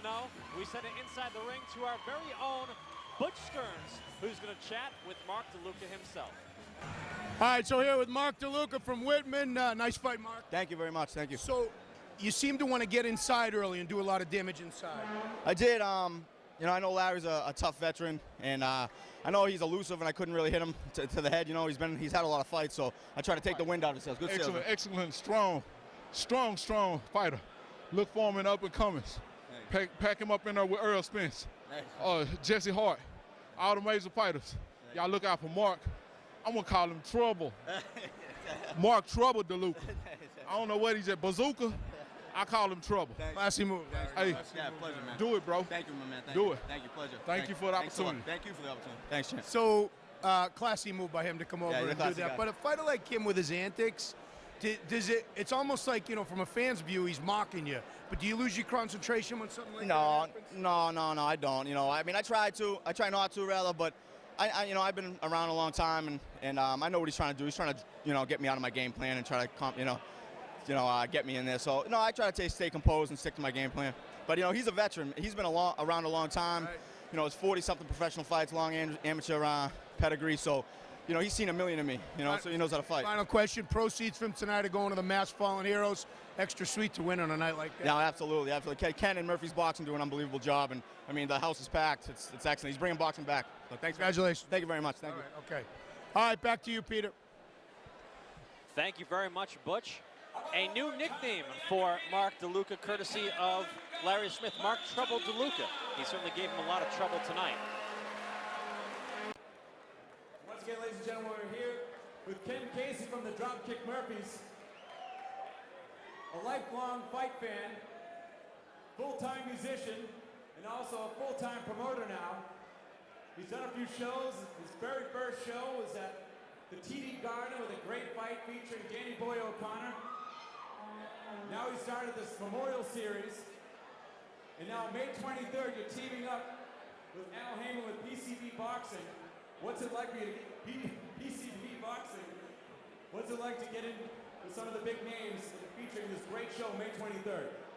Well, I think that what's been going on here in the Boston area is, with the boxing resurgent, has really caught the attention of the national boxing world, and the big fights are coming here now. And, you know, for all you people out there that are coming to this show, we really urge you to come and support May 23rd at Agganis Arena. Anyone who's my age or older, if you remember Wide World of Sports, you know, big world title fights free on TV in the afternoon, and this is 4 o'clock in the afternoon at Agganis Arena.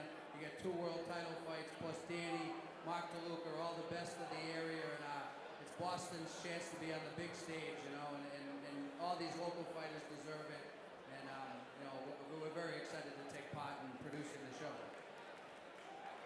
We'll talk about Logan Cotton McGuinness, an undefeated, rated 130-pounder. We're going to see you in our co-featured attraction. What do you know about Logan? What should the crowd expect? Well, Logan McGuinness, who's up next, we should all know it's his first time fighting in Boston, so I hope you all show him the love. He's signed to Murphy's Boxing. He's 21-0-1. He's from Canada, and when he fights up there, he fights in arenas. We're excited to be able to bring some of our guys up there and fight in Canada in front of the big crowds in his hometown. But Logan's an all-action kind of guy. Mickey Ward's his idol, and you know, guys like that are crowd favorites. So we're looking forward to seeing Logan come out here soon. So. Now talk about our main event of the evening, Danny Boy O'Connor, a very good friend of yours. You've been taking care of him the last few years now. What is your relationship like with Danny, and how did you get involved with Danny Boy O'Connor? Danny's like a brother to me, you know.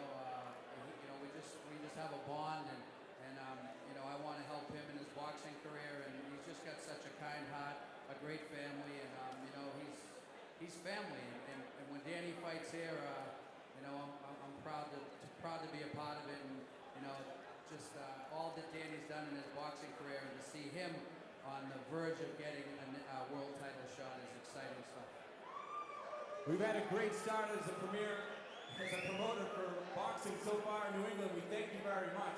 How about a nice round of applause for Ken Casey, ladies and gentlemen. One more word. Don't forget, I know we've probably announced it already, but Ryan over here in the first row, Ryan Kilzeski, who had a knockout here in the first round the last time, and his great-grandfather beside him. He's fighting next Friday night on the 17th down at Mohegan Sun, and it'll be on ESPN, so show Ryan the love and make the trip down to Connecticut too, all right? God bless.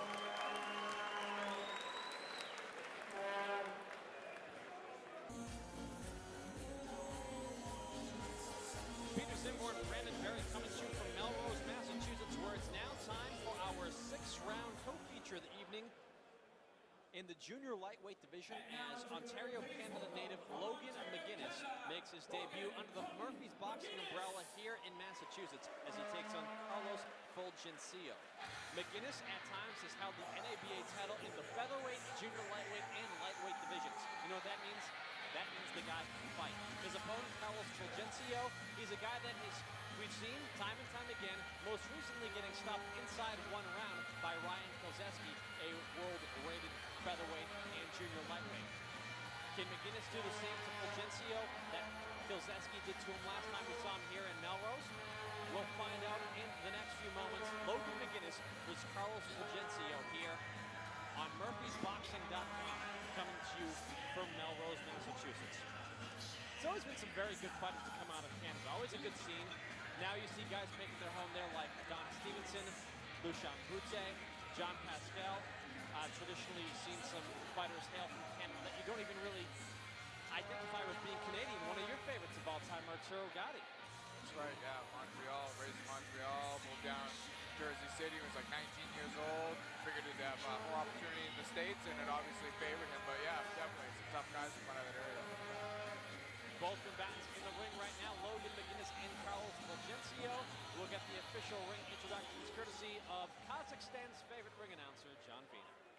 Ladies and gentlemen, it's now time for your special co-featured attraction of the evening, scheduled for 6 rounds. This at a catch weight of 132 pounds. This bout is proudly sponsored by Sailor Jerry Spice Navy Rum and referee in charge of the action, Mr. Paul Doyle. Now introducing first, fighting out of the blue corner to my right. He's wearing white trunks with black trim and weighed in at trim and ready 132 pounds. A veteran of 19 professional victories with 15 defeats with 12 big wins coming by way of knockout.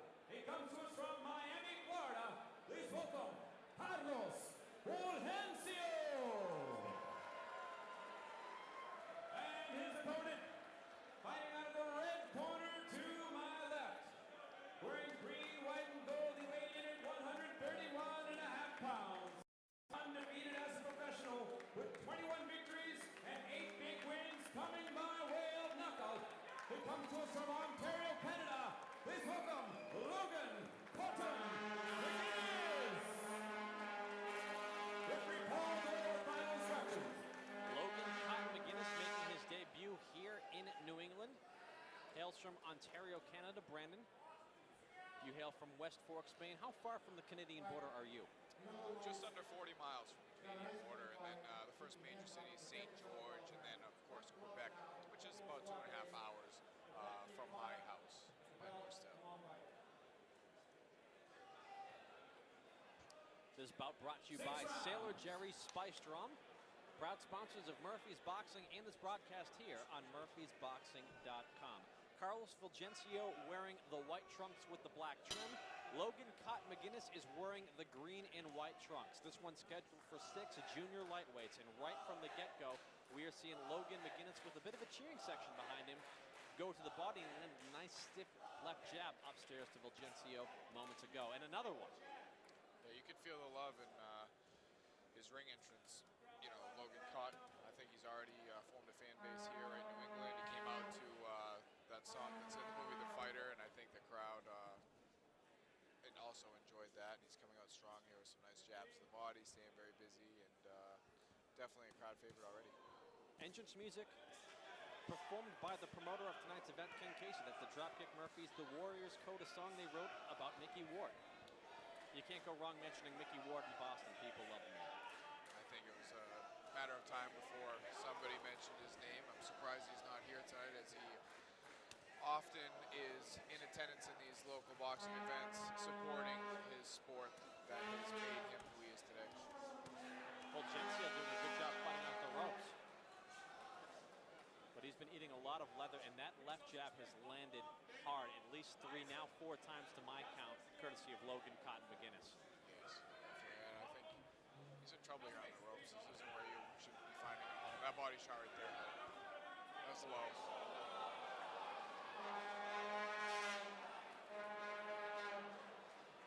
And they're going to say that is a knockdown. It was a left hand on the belt line, courtesy of Logan McGuinness, and a bit of a delayed reaction by our referee, Paul Doyle, in starting the count, which I think led many to believe that he was going to initially move it low. Yeah, from this angle looked a little low, but again, going right back to the body. This one might be ended quickly. And a right hand to the head this time sends Fulgencio to the canvas in the very same corner. He does not look like he has any interest in getting up. Initially, however, he does ultimately. We'll see if McGuinness can finish him here in round 1.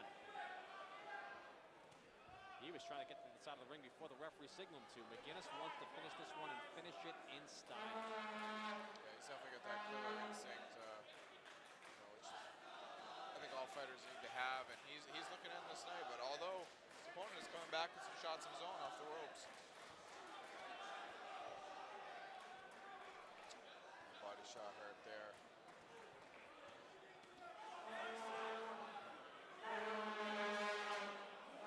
And a right hand to the body this time sends down Fulgencio for the 3rd time in the fight. And he's going to take the full count, it appears. Paul Doyle calls a halt to this one. Multiple knockdowns, and Logan McGuinness wins via first round TKO over Carlos Fulgencio here in Melrose, Massachusetts. Put his punches together very impressively. Those body shots definitely were the deciding factor, I believe. But he went upstairs, downstairs, upstairs, downstairs. You can tell that he definitely has some experience, and he puts his punch together very well.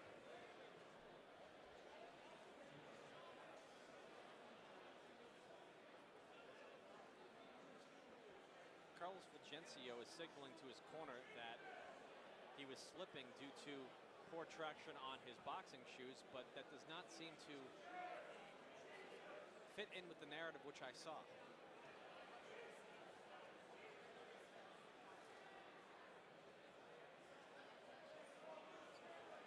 Now he's arguing with a guy in the front row. That's probably not good.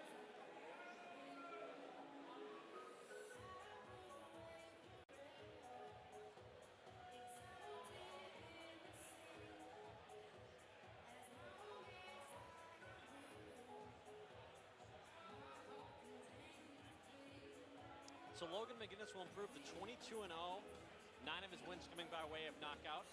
Essentially grabs a win against Fulgencio here tonight. Be nice to see how he fits in the mix with other guys in the junior lightweight and featherweight weight divisions out there. There's Ryan Kilzeski from the area, Luis Rosa from Connecticut, keeping it within New England. On the world stage, Yeah, I you've think got some very interesting fights at that weight class. I think him and Ryan would be a really good matchup.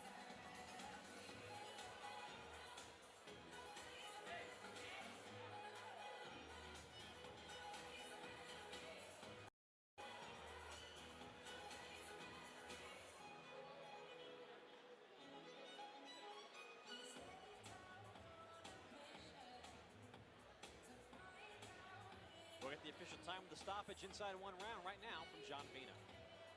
Ladies and gentlemen, we have the time. 2 minutes and 55 seconds of the first round. Referee Paul Doyle stops this contest. Be winner by TKO victory and still undefeated, Logan Cotton McGuinness.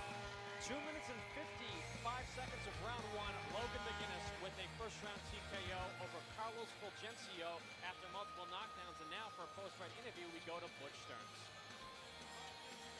Peter here with Logan McGinnis. Logan, I mean, quite honestly, not really much of a fight. You had control right from the beginning, didn't you? Yeah, I'm coming off an 18 months layoff, right? So, I mean, we need this kind of fight to get back in there and get fighting again, right? But, I mean, I need a couple of rounds to get my feeling back, but hopefully we're going to get back in there in May, right? I'm signed with Ken Case now in the Murphy's Boxing, so big things are going to happen.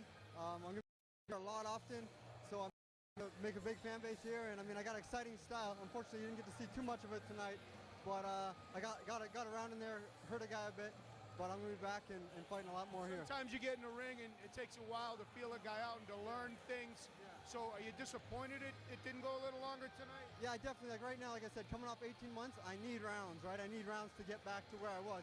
Shake off the little bit of rust I did have. Unfortunately, I couldn't get more rounds, but a knockout's always nice too, right? Get back in there and get a guy out of there.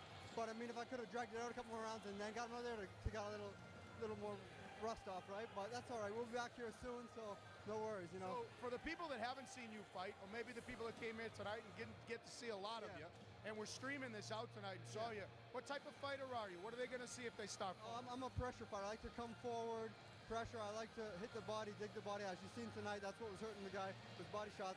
But I'm going to come forward. I'm an exciting style, right? I like to mix it up with guys. I can also box too, but I like to do it both, right? I'm a pressure fighter. I like to come forward and fight.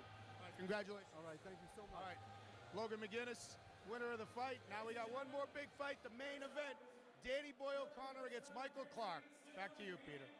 Logan McGinnis making as many fans in Canada proud as he improved to 22-0 tonight. Hey, you coming from Canada, you come to Boston, you're on Boylston Street, you want to stop off at McGreevy's Third Base Saloon, a fine place to have a drink and get some food. McGreevy's Saloon on Boylston Street in Boston. Still to come tonight, our main event, Danny O'Connor taking on Michael Clark, 10 rounds of welterweight action.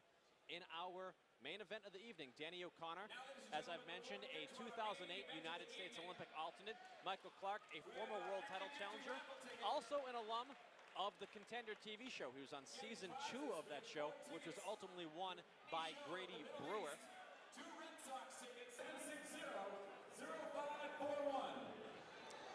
We're coming to you from Memorial Hall in Melrose, Massachusetts.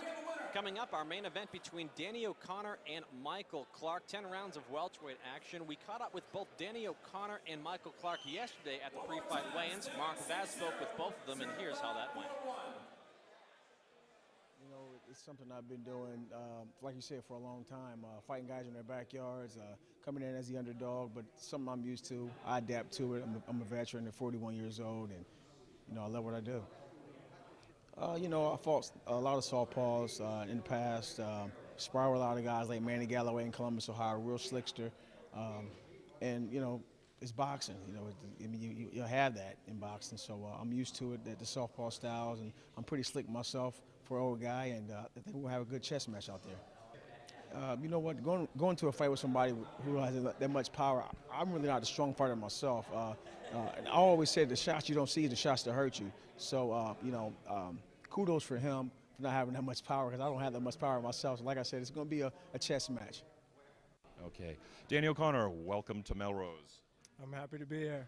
Danny, you were actually just here about a month ago. Tell us what you did last time you were here. Last time I was the commentary for the fights. It was a good night. It got me really excited to come for this time. The crowd was lively, and it's a great venue. It's a nice atmosphere, so I'm pretty excited to fight here tomorrow. I listened to your commentary. Actually, I watched the fights later on, and Teddy Atlas better be careful. You could be gunning for his job. I am gunning for his job. That's why I'm practicing now. Danny, you had a little bit of a time off after the fight with Vivian Harris. You took a little bit of time to regroup, and you've been back with a couple of really nice wins. Tell me what you look for tomorrow night. Just get back in the ring. I mean, I'm excited to do this. I box because I love it. I love the way it makes me feel, and I'm excited for to be able to get in there and think and figure them out and use my game plan and just get back in the ring and fight. He's a slick, experienced guy, and when we interviewed him earlier, one of the things that he said is that he has a great deal of respect for your boxing ability, that he sees you as a very similar style to his own, that it'll be more of a chess match. Is that how you see the fight? Yeah, that's exactly how I would say it. It's like a chess match, and something like that is what I get up for. That's what I like. Someone that's going to make me think and, you know, have the chance to figure them out and to outthink him, and that's what I strive on. That's what I really like. Obviously, we never want to look past an opponent in any case, but what is your ideal fight looking at the immediate future of Danny O'Connor? Well, I'd like to hop right on the May 23rd card that's coming here to Boston. You know, as the boss of me and running my team, I kind of have to keep an ear to the ground of what's going on, but I don't look past any fight, so I'll be worrying about today and tomorrow, and you know, anything could happen. Anything could happen. So once tomorrow's done, then I'll game plan for number 2. Terrific. Easy time making weight this time. You were right, actually 1.5 pounds under what the contracted weight is. How are you feeling in training and in the gym? I feel great. I feel great. I think the training camp of being home in Boston around my family has made everything, you know, improve that much better. The change to being with Hector as the coach now, bringing the technique back and the foundation of my boxing. I feel really confident. I feel really great. I'm in a good space right now. Terrific. Congratulations, Danny. Good luck tomorrow. Thanks a lot. And we're back here at Memorial Hall in Melrose, Massachusetts, where it is time for our main event of the evening. This fight brought to you by Tullamore Dew Irish Whiskey. Tullamore Dew Irish Whiskey, official sponsor of our main event, Danny O'Connor and Michael Clark. This one is scheduled for 10 rounds in the welterweight division. Michael Clark in the ring right now. Danny O'Connor about to make his entrance. Danny O'Connor, a 2008 United States Olympic athlete who is an undefeated prospect coming up the ranks, had his very first fight on ShoBox on the Showtime network and unexpectedly lost that fight. Made some changes in his career, regrouped, got with Murphy's Boxing, suffered his second loss of his career against former world champion Vivian Harris in a fight that many, including myself who called the fight, felt that he won. Since then, he's regrouped with some good performances, most recently against Andrew Farmer here, or excuse me, in Plymouth, Massachusetts, on a Murphy's Boxing show last October. And Michael Clark tonight, he's got a wily veteran. Michael Clark enters this fight with a record of 44 wins, 12 losses, and 1 draw. Clark has fought plenty of solid opposition. A former world title challenger, also was featured on season 2 of the Contender television series. His most recent appearance in Massachusetts, he fought the top Irish amateur standout, Jamie Kavanaugh, and was TKO'd in a losing effort. We'll see how he fares against Danny O'Connor tonight. One criticism of Danny O'Connor's career that's always been there, Brendan, is his lack of power. 24 wins, 8 of them coming by way of knockout, 33%. However, in his most recent fight against Farmer in Plymouth, in a fight that was broadcast on Fox Sports 1, he really put his shots together very well and seemed to be a lot more aggressive than a lot of folks remember him being, and was able to get him out of there. Do you think he'll be able to get someone the caliber of Michael Clark out of there tonight, given his experience? Yeah, I think so. I think we saw some changes in Danny O'Connor's game. I think that the brief retirement, maybe he made some changes mentally, physically, but when we saw him fight in Plymouth, I believe that was a little bit different Danny O'Connor. He's putting his punches together very well, showed some power that we hadn't seen before, and I think we're going to see a lot of the same tonight. And you mentioned the retirement. Danny O'Connor at one point did say he was done with boxing. It didn't last particularly long. He's back in the ring again tonight, as he'll be taking on Michael Clark in Melrose, Massachusetts. A raucous Danny Boy O'Connor crowd in attendance. For the official ring introductions, we'll go inside the ropes to John Beal. Ladies and gentlemen, before we get to our main event of the evening, we'd all like you to please rise and remove your hats for the singing of our Star-Spangled Banner. And here to sing our national anthem, a talent from Bridgewater State University. Please welcome the talented Michael Patrick Bradley.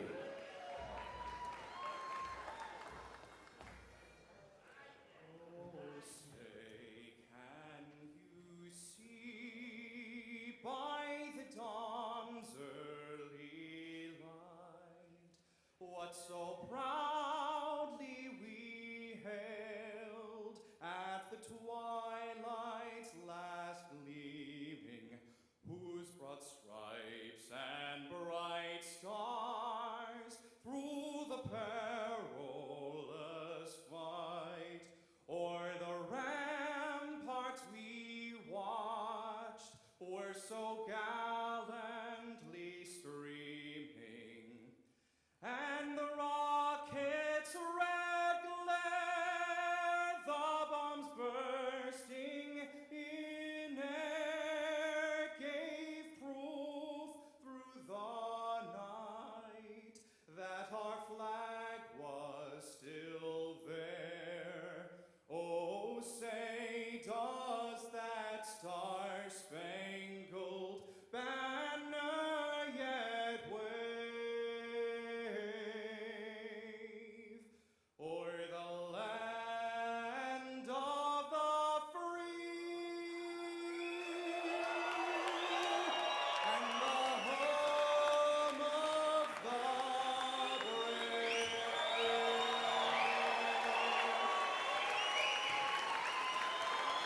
Michael Patrick Bradley, ladies and gentlemen.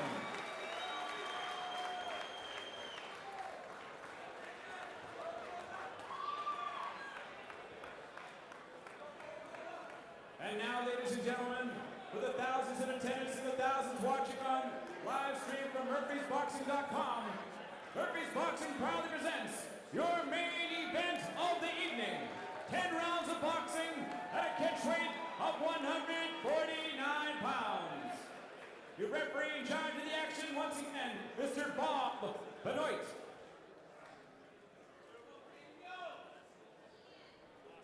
Introducing first, fighting out of the corner to my right.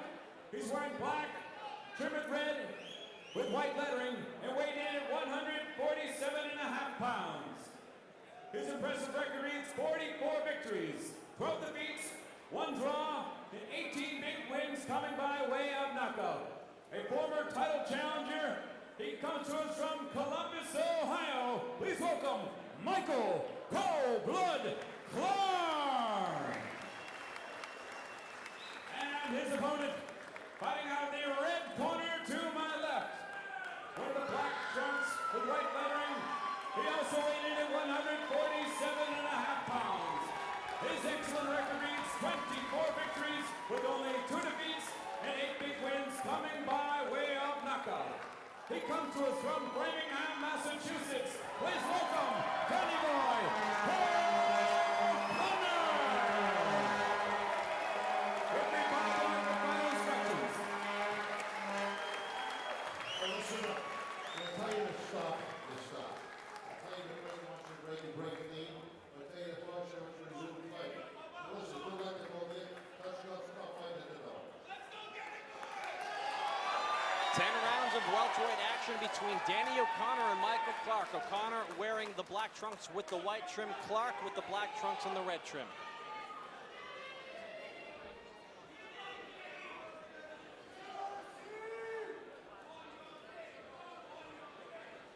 This fight brought to you in part by the Claddagh Fund.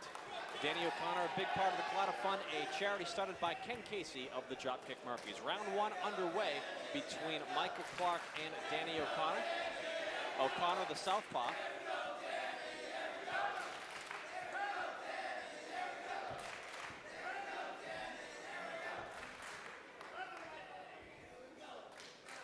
From the get-go, it looks like Danny both tries to jab and throw a left hook to the body downstairs at Michael Clark. His jab seems to be pretty effective already. Clark comes out swinging a few punches. Owen just got caught O'Connor with a nice left hook.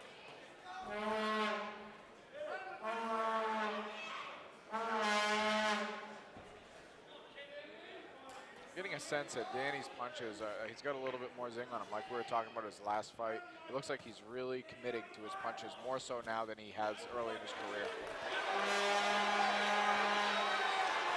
Danny really opening up against Michael Clark here in round 1. One thing that sticks about Michael Clark is there's a right hand from Danny O'Connor that is flush on Michael Clark. Clark is hurt. Clark is down and he does not appear to want to get up. That is it.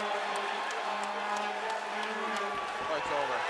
That is it. Danny O'Connor with a right hand first round knockout of former world title challenger Michael Clark. That's a statement.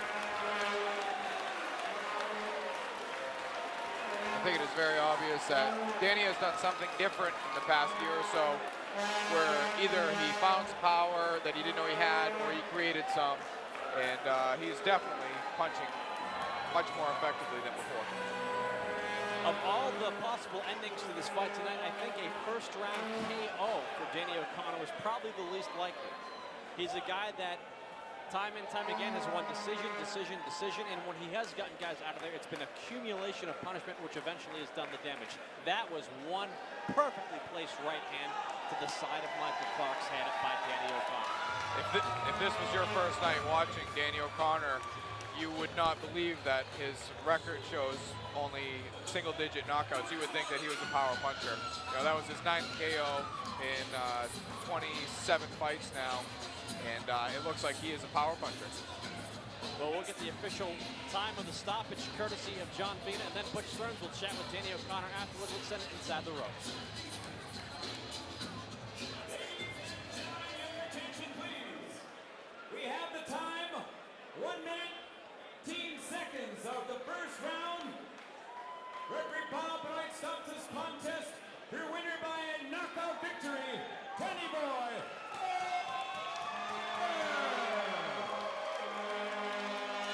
take long for Danny O'Connor to find the home for that right hand, which ultimately put Michael Clark away. Didn't even break a sweat, Pete. Didn't even break a sweat. He might have a tougher time with this interview. To find out, we'll send it to Butch Stearns. Who wants to talk to you guys?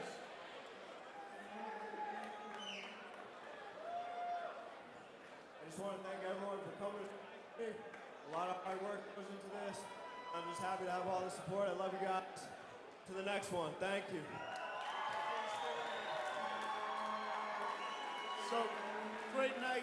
We're streaming this back to Ireland. Let's start there. What do you have to say to your fans back in Ireland? Oh man, all my support across the pond has been huge. I talk to them every day over social media, and they always have great things to say. So it means a real lot to me that I can do something that I love and have people appreciate it. So to everyone across the pond, Ireland, England, everything, thank you for all the support. Scotland, I love you guys. You always love to win, and you love to win easy, but boxers like to box. You didn't get much of a workout tonight. Yeah, you know, it was what it was. I worked really hard outside the gym, and I come here with all the hard work and the preparation done, and you know, everything is done on the outside of this ring. So I couldn't ask for a better night. I'm happy with the outcome. Most of all, I'm healthy, and I can come right back May 23rd in Boston. Right back on the train. Yeah, May 23rd, it's going to be on NBC. It's going to be at Agganis Arena in Boston. You're building up to something special, aren't you? I'm just taking it one day at a time. I'm having fun right now. I enjoy doing this. I enjoy doing it for a living. And if a big opportunity comes, I'll be more than happy to jump on it. And I just want to say hi to my wife, Diane. I love you. Expecting our next child in September. Congratulations. Congratulations. Thank you very much.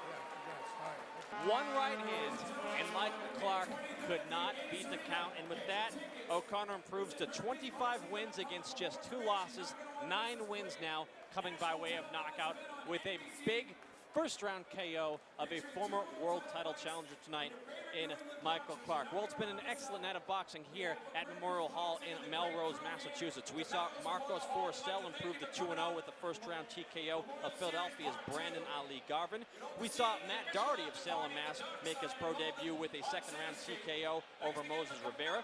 Timmy Ramos memorable pro debut with a second-round stoppage of Gilvin Santos. Alexander Magziak Lopes recovered from a first down to sweep rounds 2 through 6 to win a unanimous decision over Lucretia Meacham. Greg Vendetti found himself in a dogfight with Angel Valdez early on, but regrouped and beat his opponent into near submission with a 4th-round TKO. We also saw Mark DeLuca face a tougher-than-expected challenge in the very durable and serviceable Larry Smith. Logan McGuinness made a nice New England debut with a first-round TKO over Carlos Fulgencio after a few knockdowns. And then in the shocker of the night, a first-round KO courtesy of Danny O'Connor over Michael Clark. Well, it's been an interesting night of boxing here in Melrose. Thanks so much for being here with us, Brandon. Thank you so much for having me, Pete. This was an honor. This was literally just another dream come true in the boxing world. Thank you so much to Murphy's Boxing and Ken Casey. I appreciate this opportunity, and I would love nothing more than to get an opportunity like this again in the future. I love the sport. Congratulations to all the fighters tonight, and I hope everybody enjoyed the good night of boxing here in Melrose. We want to thank the sponsors tonight, Murphy's Boxing, also the Clatta Fund, doing a very good job of bringing you the action you saw on your screen tonight, courtesy of murphysboxing.com. Well, for everyone here at murphysboxing.com, Butch Stearns, my broadcast partner Brandon Barry, I am Peter Zimbor. Thank you so much for joining us. We'll see you next time at the fights. Have a great night, everyone.